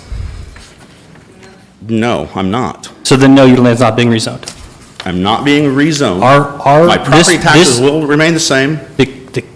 This ordinance only applies to Lebanon city limits. So if you are not within the city, this ordinance does not said apply. that all of this land has already been approved through the courts, that this has been annexed into the city of Lebanon. The annexation that was 100% voluntary, that I'm assuming you did not sign on to, That's right. so then you are not included in that annexation. So to the right and to the left of me is the city of Lebanon, Yep. and I'm in the middle of those two. Yep. So you're saying that my taxes are not going to be affected by that? Nope. I'm still going to remain in Jefferson Township? Yep. Correct. Everything? Yep. You are not within the city limits of Lebanon. Okay. Unless the county raises your taxes. We don't do that. Okay. But you would still have the protections of this ordinance because it would be buffers from other uses, things like that. So you would still have the protections in place, even though you're not in the city, because it's not doesn't apply to, you don't have to be in the city to have the protections of the buffers, things like that. So you still receive the benefits of the buffers in our planning process and notice requirements, all those things, even though you're not in the city. Okay. And even in the drainage part, we cannot adversely affect you in any way. We have to keep everything in our area, so we're not, if you're out of the floodplain, you're going to stay out of the floodplain because we can't put you back in there. That's totally wrong. We can't do that. Is this being recorded? Live streamed. Yeah. Okay. It's on Okay. YouTube. You can pull it back up at any time. Yeah, okay. Okay, I mean, I just, I grew up in this town when you didn't lock your doors. That's how safe you were, okay? That's all changed. Sad. Yeah. Thank you for your comments. Additional public comment?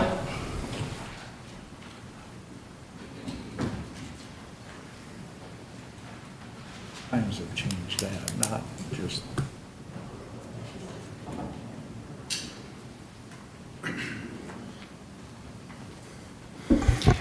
Hi, Jeff Newman, 195 North, 200 West. So since some of the earlier meetings, we've actually moved outside of town, but are kind of wedged into this to a property that my parents built in 1976.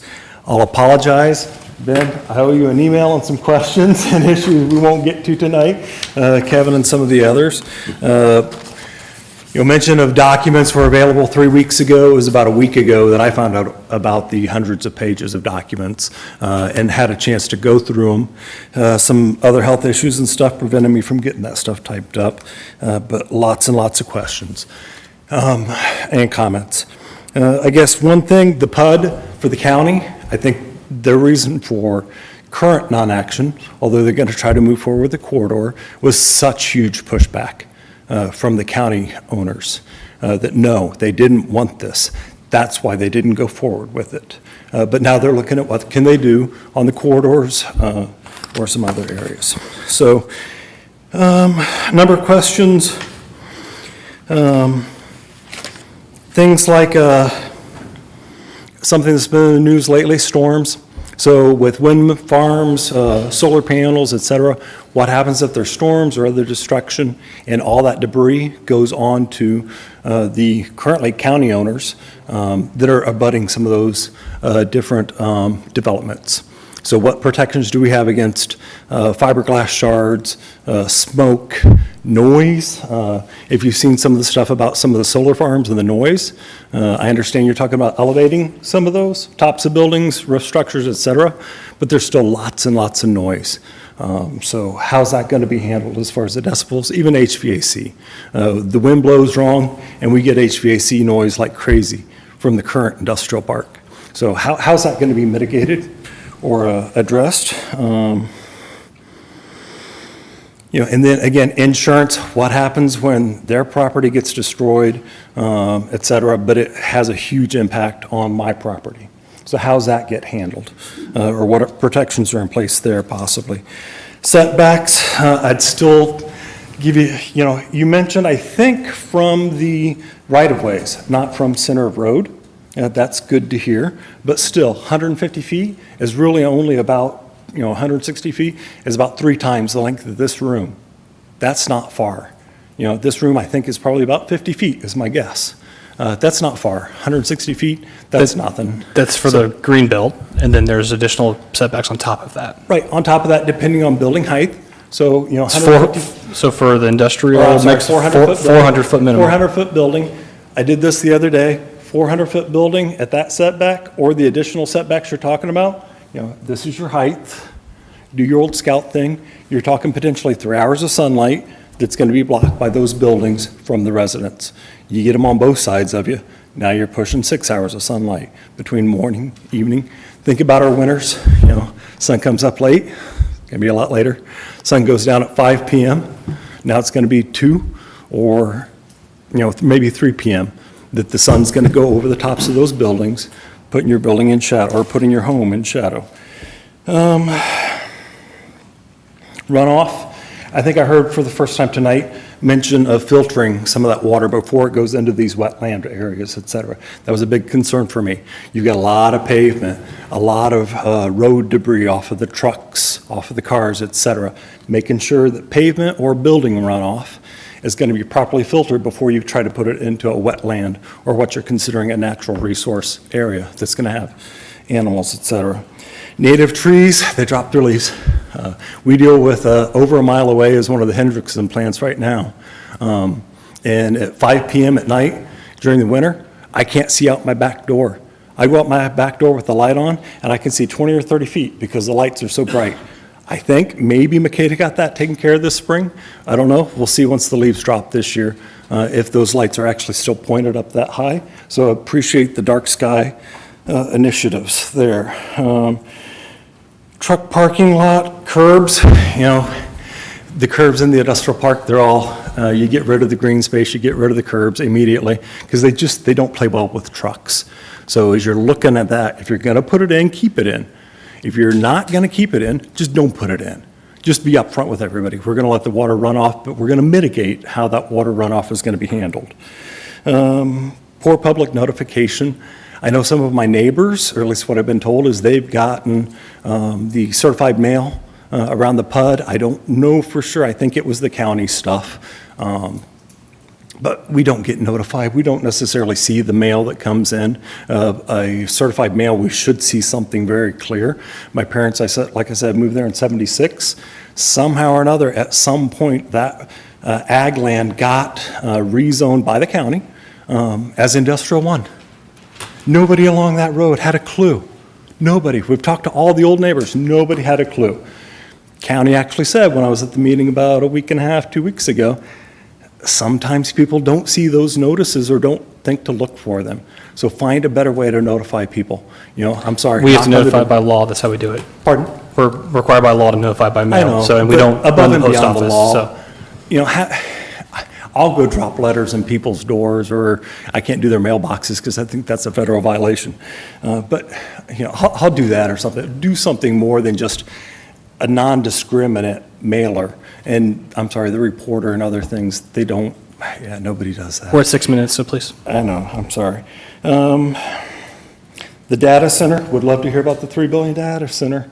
Where's it going? What's up with that? That was in the news, I think, a month or more ago. This is our largest investment outside of 401k and our retirement plans, okay? 2019, which actually wasn't, I think, made official until like 2022 or something, is what I looked at what the comprehensive plan was before I bought my parents' property. You know, even 200 West was not part of that comprehensive plan yet. So I sunk a good chunk of money into that place, and then we spent a whole bunch of money to do a whole bunch of renovations and stuff to bring it from 1976 into modern day. But for a lot of us, we're talking $500,000 to $1 million plus of our personal investment. That's our homes. That's what you're now isolating. Appreciate not being forced annex, but you're isolating us and our investments in that and what 7 we do minutes. with them. Development, the ARC, 1 to 2 years or 50 years is the ARC current, I believe. It could be up to 50 years that they'll keep the ARC in place unless development occurs quick enough for that to happen. You know, I've got a number of other things I'll email in, so hopefully before the second, right, there's a second reading on this? This is second reading, this is just first reading So tonight, I'll try to correct. get that emailed in. But those are things that I've said I don't want this to happen, but even more so, 10 times more so, don't do it wrong, okay? So I think you're taking a lot of right steps. I think there's more to go, and then I think the proof is going to be in the pudding with what actually comes to fruition. Thank you. Thank you for your comments. Additional public comment?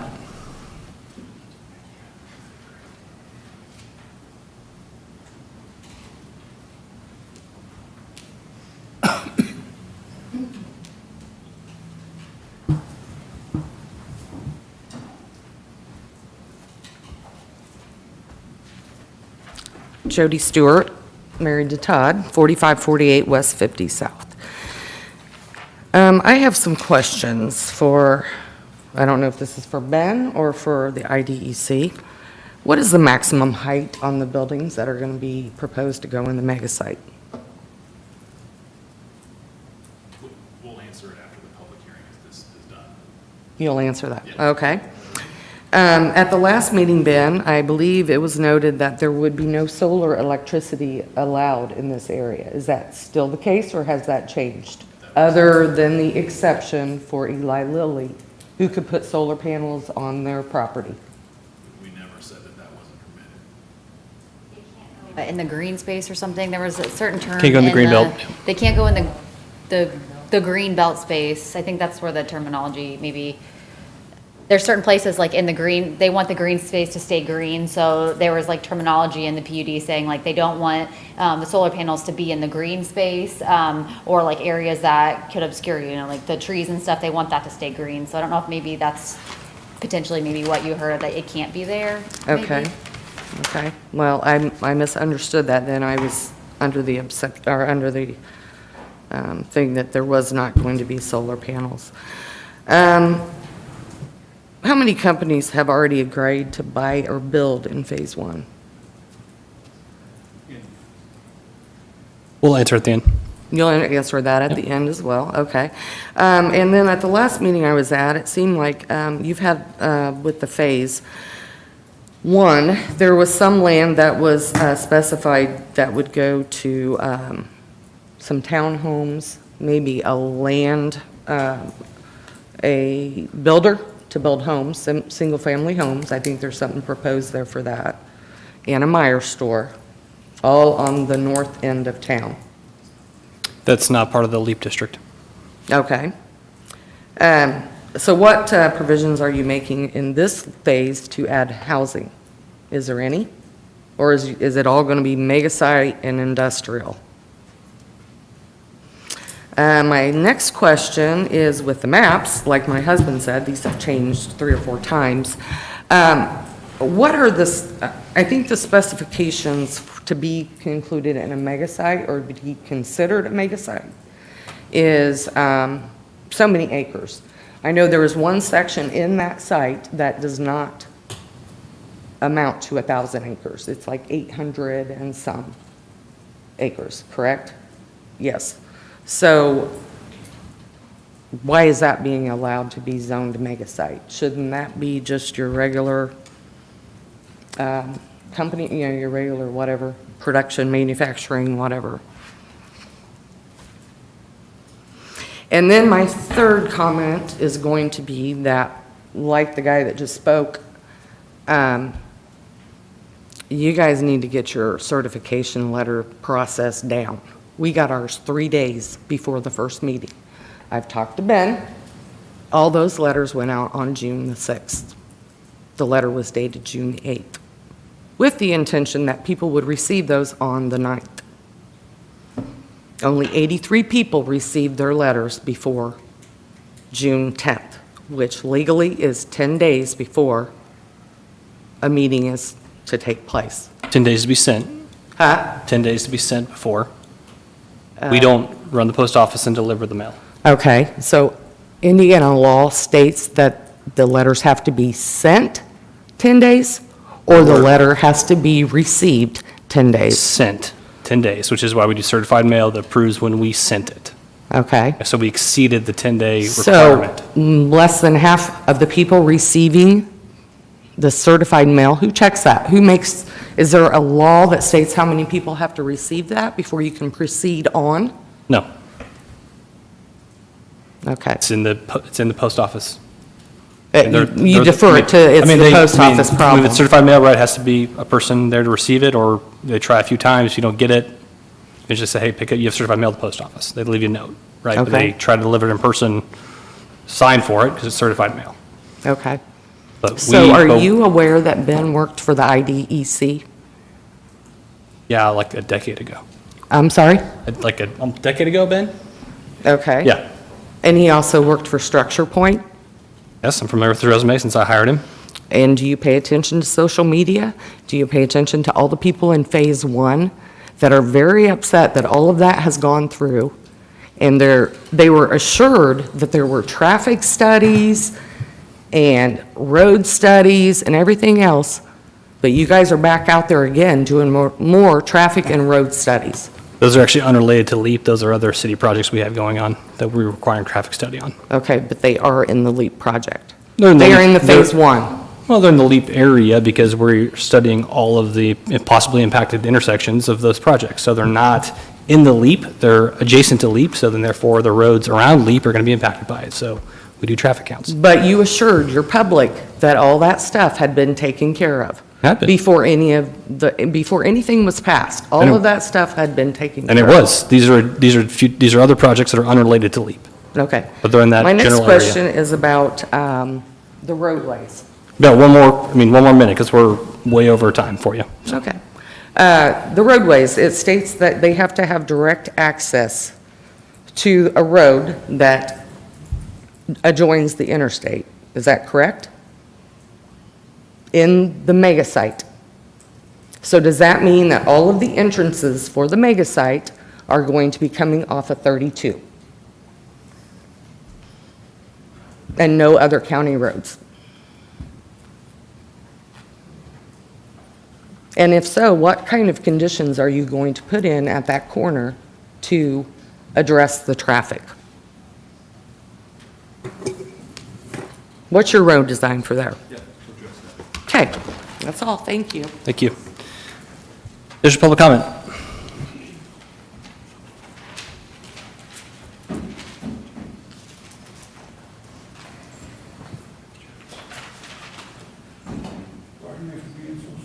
No problem, sir. I have just a couple of quick comments. I pulled up this map. Is this an accurate depiction of what this is going to be? I think it changes all the time. Like, It's is 50 south, this which is the southern border? This is IEDC's current weather status, but Does that's. this mean but- that they're closing 300 and 400 between 50 south and 32?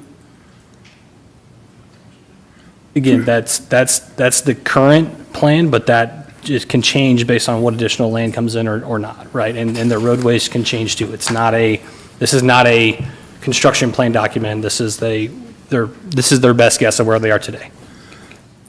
And I'm sorry, what's your name for the record, sir? I'm sorry, Joe Bierce, I live at 3505 West 50 South. Thank you.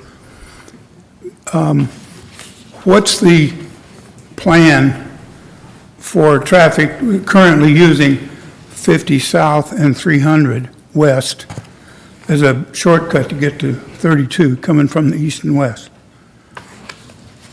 It's heavy traffic now. What allowances are going to be made, or do you have any idea? Well, nothing would be changed until there's development that necessitates a need to change it. From what I'm seeing, something's going to have to give.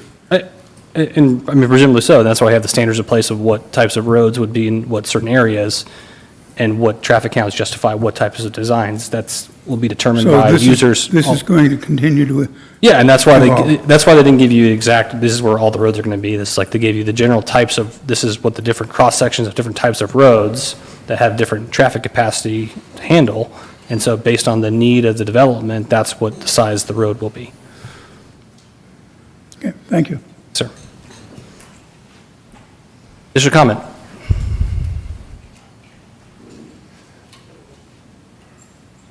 Can I say one more thing, or ask one more thing? Sure, but you got to come back to the microphone though.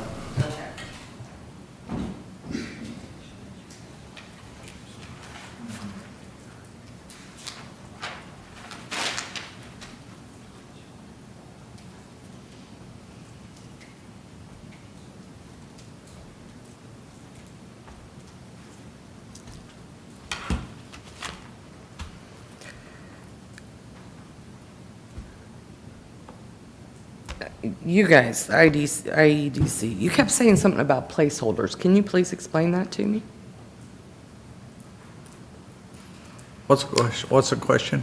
The placeholders. I'd like to know what he meant by placeholders in this whole thing. And I just witnessed you guys change an ordinance. So, from a previous thing. But you're saying that this ordinance that you put in place is going to stay? Well, I mean, the From council, a previous, you're changing an ordinance from a previous thing that you set. yep. So you're telling us then, any ordinances that you agree on tonight are subject to change. Well, we're not voting on anything, but that's how all ordinances are. No, a city council cannot bind future city councils on decisions. Okay, and then same with variances, right? When it comes to the Well, the zoning variance board? process is different. That's through the Board of Zoning Appeals, which is not the city council, and that's Okay. a quasi judicial body of Lebanon residents that make the decision, not elected officials. Okay. So I would just like to say one more thing. I'm sure everybody that's here is just as confused about all these numbers that you throw out and court dockets and whatever else, however you're doing it. Transparency. You guys have been very transparent with your community. And that's all I'm going to say, because you have a lot of community members right now that don't know what's going on.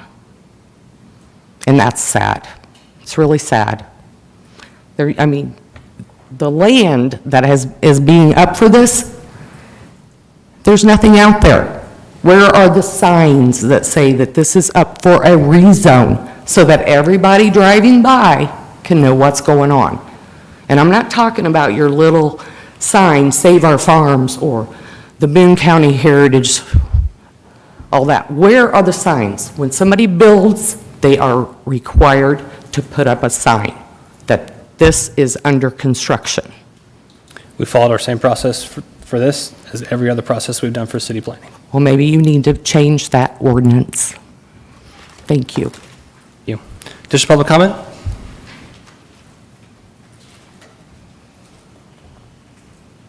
Okay. Ordinance 2023-13 has been read on first reading. Any additional comments, discussion from council? Oh, I'm sorry, Scott, you're going to answer the questions, aren't you? I apologize. Or Ben? You want me first, you first? So just a couple of things. Did somebody leave their phone up here? Okay, just make sure you know where it is. Couple things on notifications. Certainly, nothing is a perfect science, but we send out certified mail as required by Indiana law and by our ordinances to all adjoining neighbors within 300 feet of a subject property at least 10 days prior to the meeting. We sent them about 14 days prior to the meeting, so more time. And then we also notified additional people. We're only required to do 300 feet. We did 400 feet just to try to catch a few more people. Once it hits the post office, they attempt delivery. If nobody's home, they will attempt that multiple times before they actually leave a notice at the property that there's certified mail for them. So that's why some people maybe didn't get them until June 16th, because the post office tried 3 or 4 attempts to deliver it before they left that notice of certified mail. So because that's not a perfect science, obviously, we also do other notifications. We do a notice in the paper. We post all of our agendas and item information on the city's website at least a week before the meeting. We also put it on the city, or the planning department's Facebook page. We also did it on all other social media, and actually we put reminders actually on some of the preservation Facebook page, social media as well. So we reached out multiple different ways to try to get the word out. We do not do signs. I mean, we're talking about a rezone that encompasses a little over 6,000 acres. We could have spent thousands of dollars on signs just to try to figure out where to put signs. We don't require those by ordinance, but certainly when you're looking at a property this size, it'd be a little challenging to figure out where to put the signs where somebody might see them. But trust me, we did do a variety of different notifications, 4, 5, or 6 different ways to try to get the word out to folks that were participating. In addition, we also held multiple different meetings to try to give people multiple opportunities to participate, whether they came to the initial Plan Commission meeting in June, the open house in late June, or the Plan Commission meeting in July. So we had 3 different public meetings. In addition, we've asked people to send comments and questions to our office. I have responded to some of those. I will still respond to questions. If people have questions after tonight's meeting, please email them to me. I'll be happy to answer them, as we've done this entire time. So we've tried to be as open and transparent as we possibly could throughout this process and get the word out to as many people as we could that this was taking place. Some of the other questions were really about zoning and specific things. If they have those questions, I'd be happy to answer them via email if they want to send them to me. Max building height in the mega site area is 250 feet tall. In addition to the 250 feet tall, though, a building that tall will be required to have a 1,500-foot setback from the district perimeter.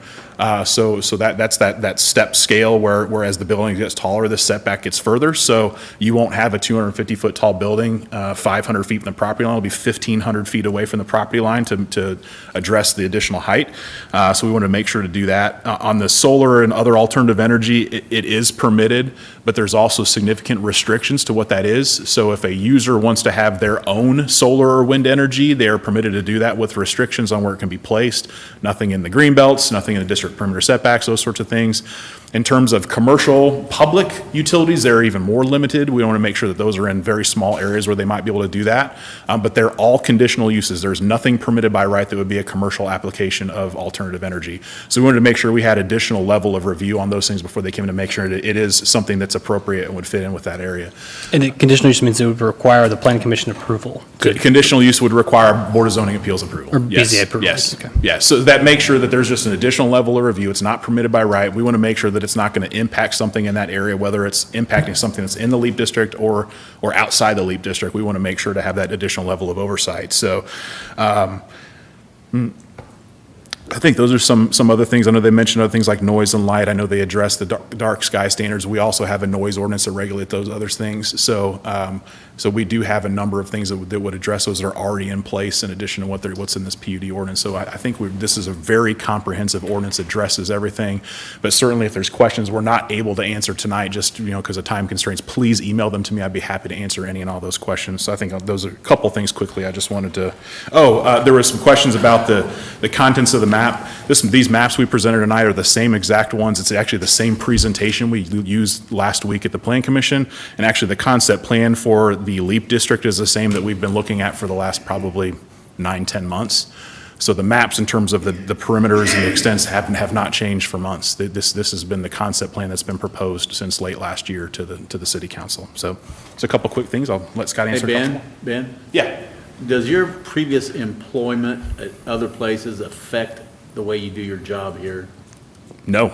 Frankly, I've mentioned in the office. In a positive or negative way? The people I worked with when I worked at the IDC, they don't even work there anymore. So I don't have any personal relationships with anybody at the IDC because they don't work there anymore. That's 10 years ago when I worked there. So.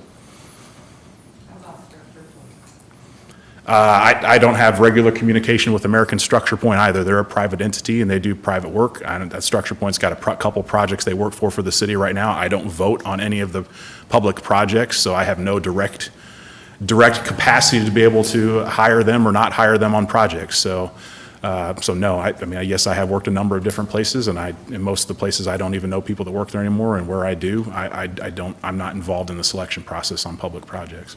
I appreciate the hard work you put into this on behalf of the city of Lebanon, okay? And I want you to be harder for the behalf of the city of Lebanon. Thank you. Thank you. Good, Scott. Tried to take extensive notes so I can answer, I think, the vast majority of those questions. But as Ben indicated, if questions are forwarded to Ben, as he'll attest, pretty much within 24 to 48 hours after Ben emails me with a question, we get him a response, and he's able to forward that along with any comments that he has to the particular folks. And I know Friday, before the Plan Commission meeting, he had 3 or 4 of them at 3 o'clock, and we responded by 5 o'clock to all 3 of those questions that Ben and Matt, I think Matt posed some actually, and you'll remember that, and we responded as soon as we can. So I think that, we have 2 to 3 weeks before the next meeting. I would encourage folks here and those watching to email Ben, and we'll respond to those comments, because I think they're good questions. With respect to Mr. Stewart's questions, I think he said he lives on 50 South, and that there was an adjacent, about a 3-acre area to an area that is under contract with IEDC and would be part of the LEAP district. And there was a stream there. There's a buffering requirement of 160 feet. There is a setback of 500 feet. related to the perimeter use of the LEAP district versus an outside use that is not in the city. So you almost have 2 football fields there. And then if some structure were to be put in this small area and it was over 50 feet tall, there would be additional setbacks. So I can't say here today we don't have a user for that particular 3-acre parcel, whether it might be used for something, but it would be a tall order because it has a stream, it's got setbacks, it's got buffering. And so I just want to be clear with respect to that. Good question. I think you, Mayor, answered the stormwater issue. There are a lot of stormwater requirements, Indiana law and city, and we have a lot of those standards. And it's the obligation of the developer and the end user not to adversely affect third parties.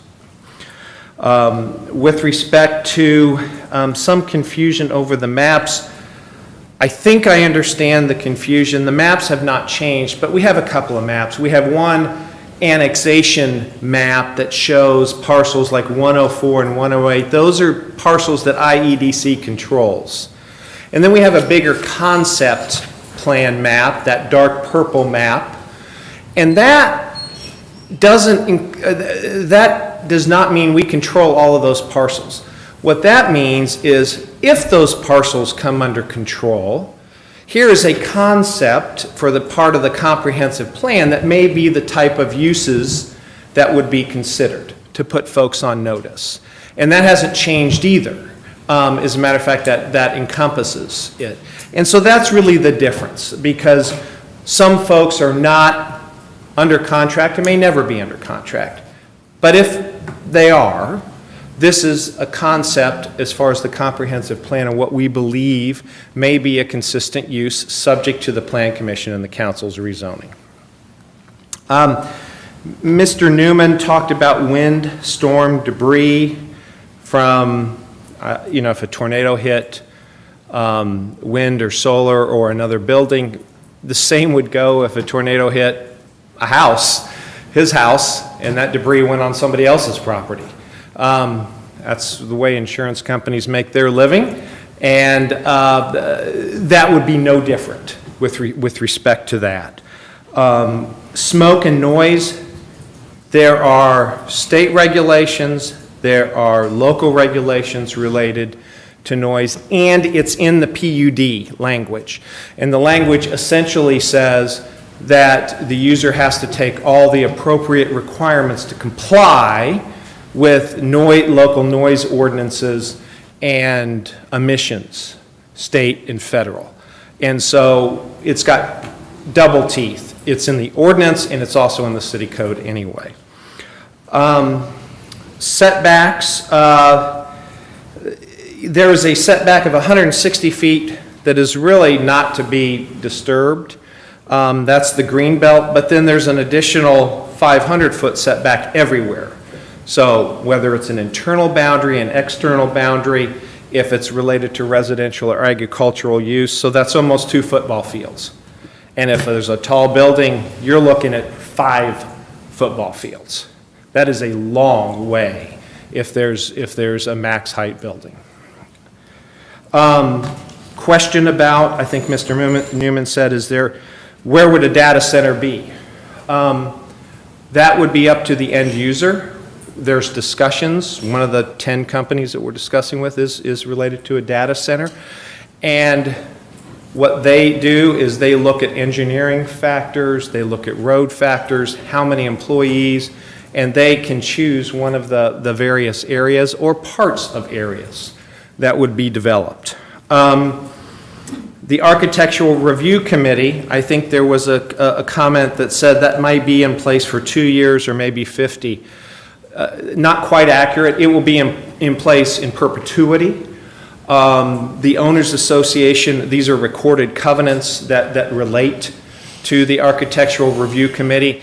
It is initially assigned 3 out of the 5 members by IEDC, but even that will be turned over at some point. It could be 4 years, it could be 30 years, but that will also be turned over, so eventually all of the end users will really control their area, which is what you want. I think that's Mr. Newman's questions. Ms. Stewart, I think, had some questions as well. Solar panels was addressed by Ben. Max height was addressed by Ben. She asked, how many companies have contractually committed to development? A good question.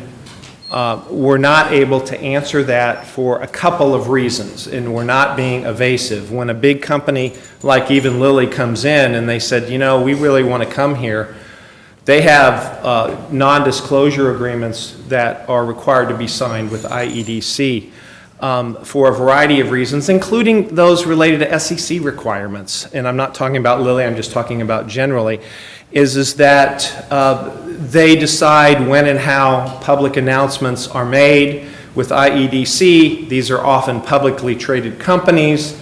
And so we're not in a position at this time until the companies in IEDC are ready to announce, then we will announce with respect to that. And again, it's not being not transparent. It's the world we live in, and that's everywhere. I think the mayor addressed the questions about Meyer and single-family homes with respect to that. There can be provisions for housing in the mixed-use district, but we don't have those plans presently. They haven't been developed to that extent. Ms. Stewart asked about how do you determine if it's a mega site or an IA site? Good question. A couple of ways. Number one is the amount of acres. Above 1,000 acres is usually going to be a mega site.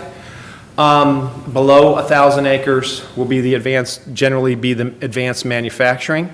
But there can be subsets off of that. For example, an advanced manufacturing might go into a portion of, on the map, what is designed or at least currently shows as a mega site. And so lines, as the mayor indicated, can be redrawn related to the actual wants and needs of the end user. Ms. Stewart asked about placeholder zoning. I use that term.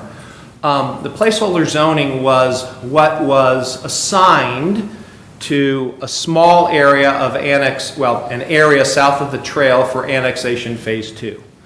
And that was zoning that was really designed to be in place until the planned unit development ordinance that we're here today would take over and increase the specificity of the development. It was there so end users would know that Lebanon, the city, and the IEDC were committed to further discussions, and that they knew that it wasn't going to be dead on arrival with respect to their discussions if it would not be rezoned. And so that I hope answers the question.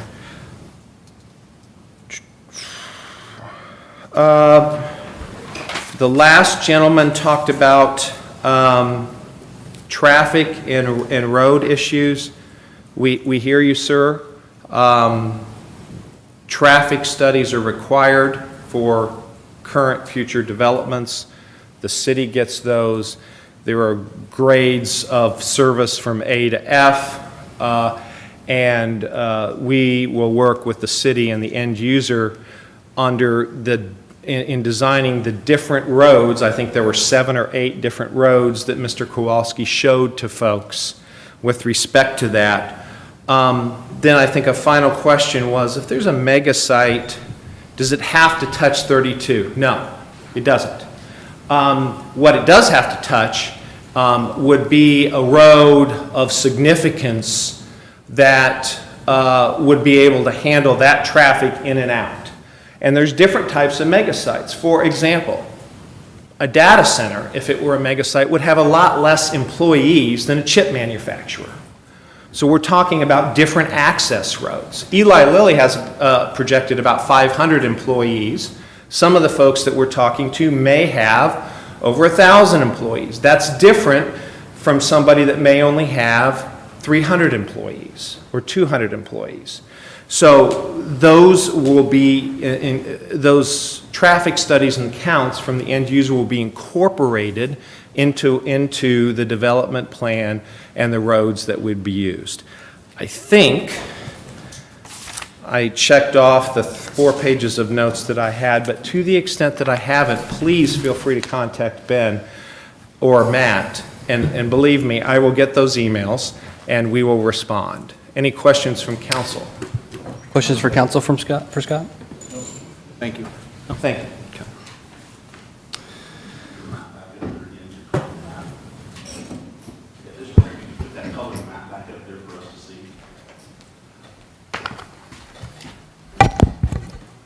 The comprehensive Could you guys put the map back up that's on the computer? Yeah, the colored map that said that one changed.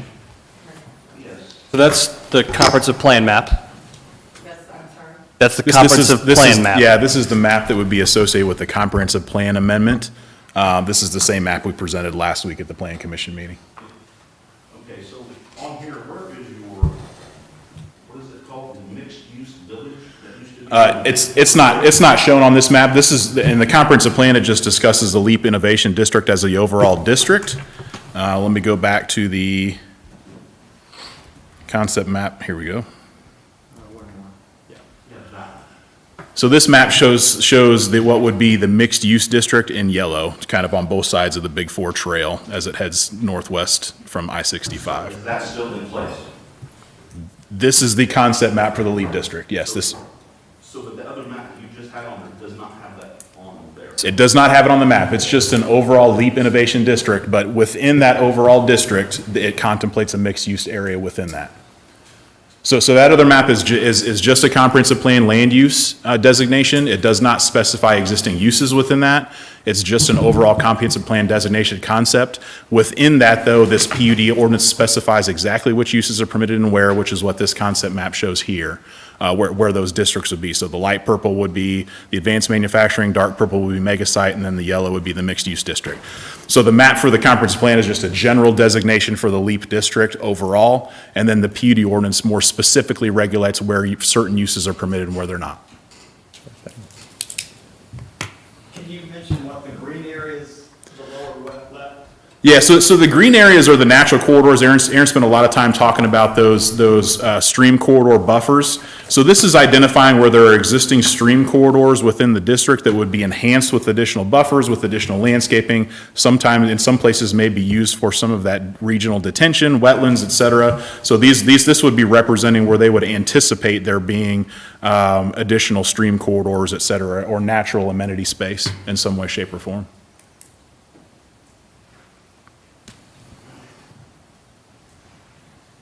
So Ben, we actually need to vote on the resolution, though, on the amendment? Yeah, so just to go back and touch on that, so the comprehensive plan amendment is adopted via resolution.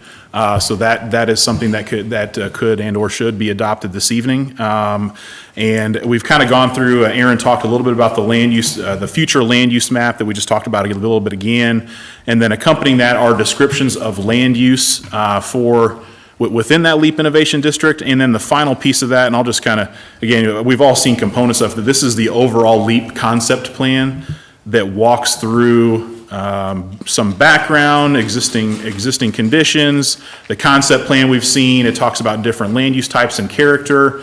What we intend to do is take this concept plan and implement it on our comprehensive plan website. So it would not just be plugged in as this document. We will take components out of this and place them as guidelines and vision for the LEAP district within our comprehensive plan website. So we'll basically create a web page for the LEAP Innovation District land use designation on our comprehensive plan. We'll take components out of this concept plan to do that. Does that make sense, everybody?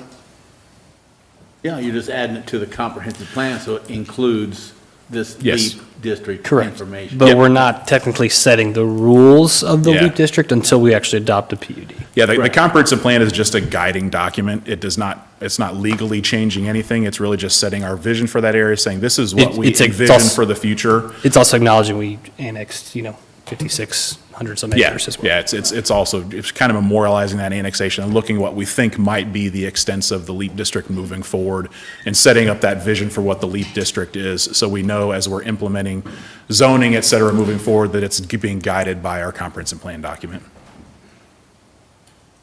Makes sense to everybody? Okay. Rob, can you read the resolution, please?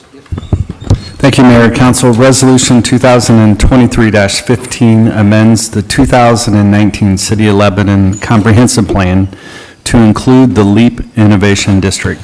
Whereas this council has the duty and authority to review, amend, approve the City of Lebanon Comprehensive Plan adopted and certified by the Lebanon Plan Commission. A comprehensive plan was adopted by the City of Lebanon on January 13th, 2020 by Resolution 2020-01. Whereas the Indiana Economic Development Corporation was officially established in February 2005 to replace the former Indiana Department of Commerce. Over the last several months and after discussions with industry leaders, the IEDC identified an area in Boone County, which includes portions of Center, Jefferson, and Washington Townships, as a strategic location for growth and potential establishment of a large-scale research and innovation park. The area is mostly rural and is located between Indianapolis and Purdue University in West Lafayette, bisected by Interstate 65. If developed, the area will allow the state to better compete globally for high-wage jobs and careers in high-tech industries. This strategic area, currently consisting of approximately 9,000 acres, is identified overall as the LEAP Lebanon Innovation and Research District, or Project LEAP area, with LEAP being short for Limitless Exploration Advanced Pace. Whereas to advance and support this strategic initiative, it is evident that it is appropriate to update the comprehensive plan to highlight, include, and apply to the Project LEAP area and identify goals, strategies, and other related elements associated therewith. It is appropriate to amend the comprehensive plan to include and apply to the Project LEAP area, update the comprehensive plan's future land use map, and incorporate details from the Project LEAP area concept plan. Whereas the Lebanon Plan Commission held a public hearing on July 17, 2023, under docket 23-46, the LEAP Innovation District's Comprehensive Plan Amendment is required by law. Whereas the Lebanon Plan Commission has found that the LEAP Innovation District Comprehensive Plan Amendment to be in accordance with Indiana law and in accordance with the promotion of public health, safety, morals, convenience, order, and/or the general welfare for the sake of efficiency and economy in the process of development of the community, and it's certified to this council its adoption by unanimous vote 9-0. Now therefore be it resolved and adopted by this council that this council hereby adopts the LEAP Innovation District Comprehensive Plan Amendment as evidenced by Exhibit A, attached hereto and incorporated by reference, such that the comprehensive plan includes and applies to the Project LEAP area, and the comprehensive plan's future land use map incorporates details from the Project LEAP area and its concept plan. All prior adopted resolution and exhibits that are in conflict are repealed and deemed to conform to the provision of the LEAP Innovation District Comprehensive Plan. This resolution shall be in full force and effect immediately upon passage. Thank you, Rob. Any questions for Rob or Ben from council concerning the resolution? This time, is there any public comment concerning Resolution 2023-15? Again, please keep the comments specific to the resolution, not the PUD. They're separate issues. So this is about the comprehensive plan amendment. So any comments, please step forward.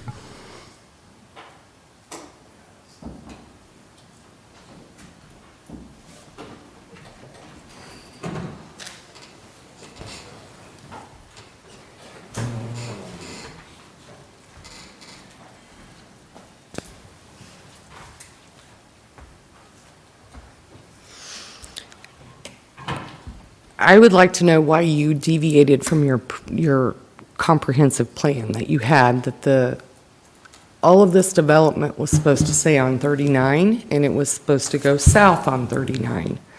That's where we have our new sports complex. And in the original vision, everything was to go on 39. So was there some type of amendment, or whatever you guys call it, that deviated from your original vision for the community? Well, when we adopted the comprehensive plan. I'm sorry? When we adopted the comprehensive plan, we had no idea the state would essentially bring a innovation and development district to us. And if we'd put that in a comprehensive plan that we were going to plan for that, people probably would have laughed at us because that would have been so far-fetched. So we could have never predicted that the state would be doing what they're doing and bringing it to Lebanon. So we made our best guess back in 2019. Mm-hmm. That was our best guess. Okay. So. I would like to make a comment. I'd like to kind of respond to that. Okay. I opened my first business in 1982, and so I owned that business between 1982 and 2012. Mm-hmm. My business plan in 1982 was a certain plan, and it changed many times during those 30 years. Correct. 1982, we didn't have the internet. We didn't have cell phones. A lot of things changed. And so, I couldn't have predicted in 1982 that everybody would want to be on an elliptical trainer because they didn't even come out until like 1990. So I could not have predicted that. Mm-hmm. And so that's what this comprehensive plan is too.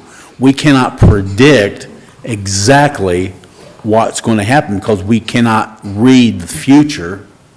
We can guess that this is the way we predict it might go, but then all of a sudden, a new vision from someone else comes in and, okay, now we have to adapt and we have to respond.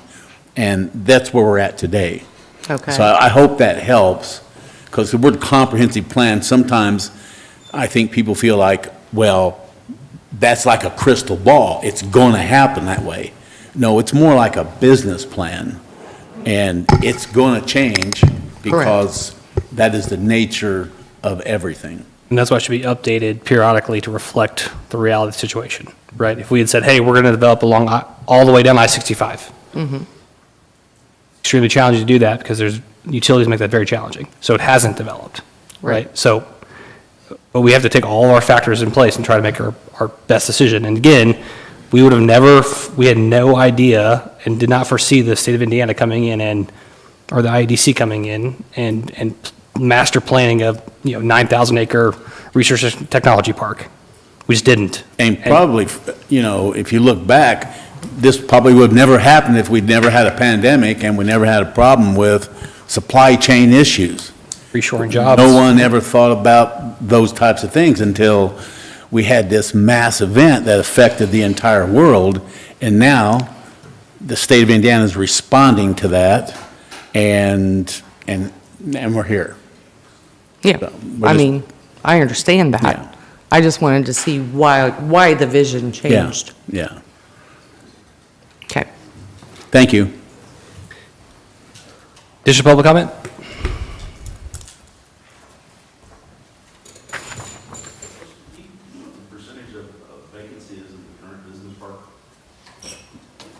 Ben, it's very small, very small.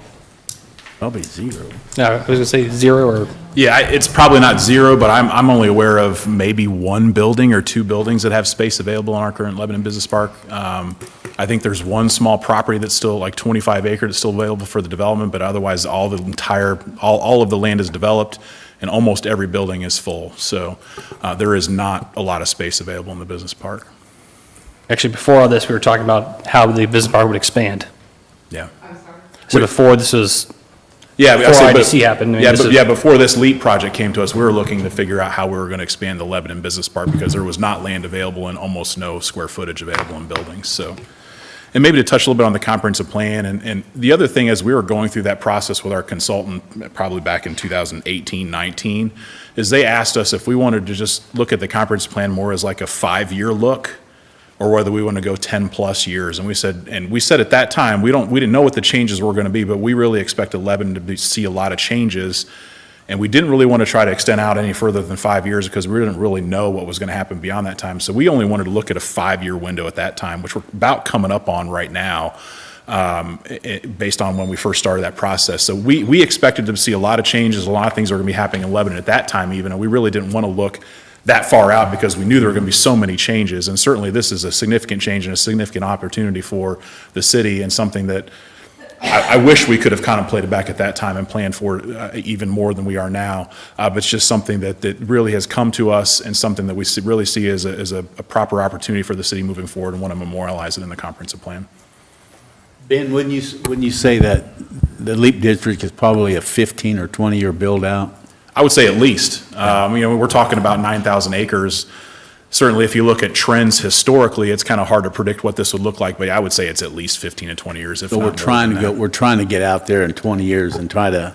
Yeah, We're actually in a better place to do that when you have When it's one master user plan. that's master plan, Yeah. right? I mean, otherwise, this would have happened 100 acres, 150 acres at a time, just developing over time. Whereas this case, we're actually able to master plan 9,000 Yeah. acres. By master planning like this, it helps us with planning for utilities, utility availability, utility capacities. It helps us better Road manage network. and plan for road infrastructure and those things, because we can kind of look at what the extent of what could happen over the next 15, 20, 25 years and plan for those things now, so we have the appropriate services in place at the time they're needed. So it's much easier to do that when you're master planning an area like this, as opposed to going 20, 30, 40 acres at a time and trying to figure out how to adapt and respond to just that, and then adapting to and responding to the next project. So in this case, we can plan for what those needs are now for when they're needed in the future.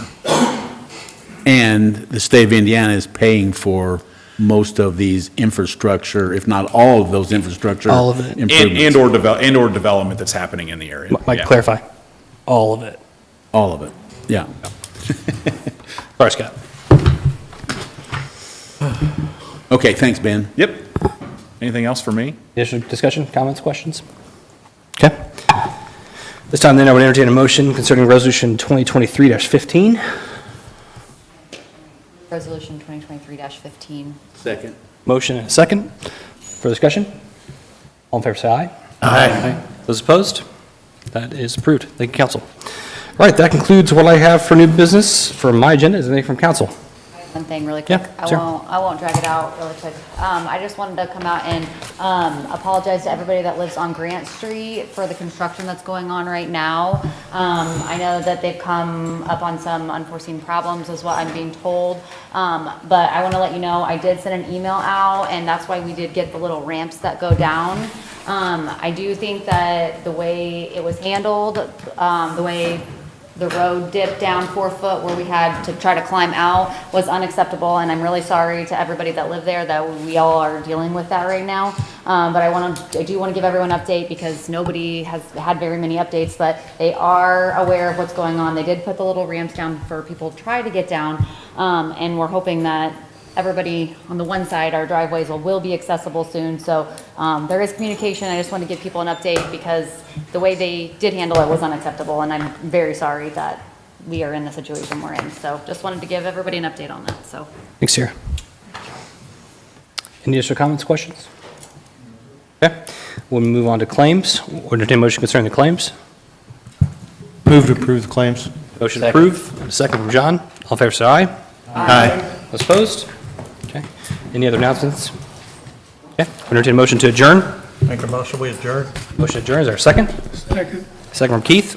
All in favor, say aye. Aye. Those opposed? All right, our next city council meeting will be August 14th at 7:15 PM. We are adjourned.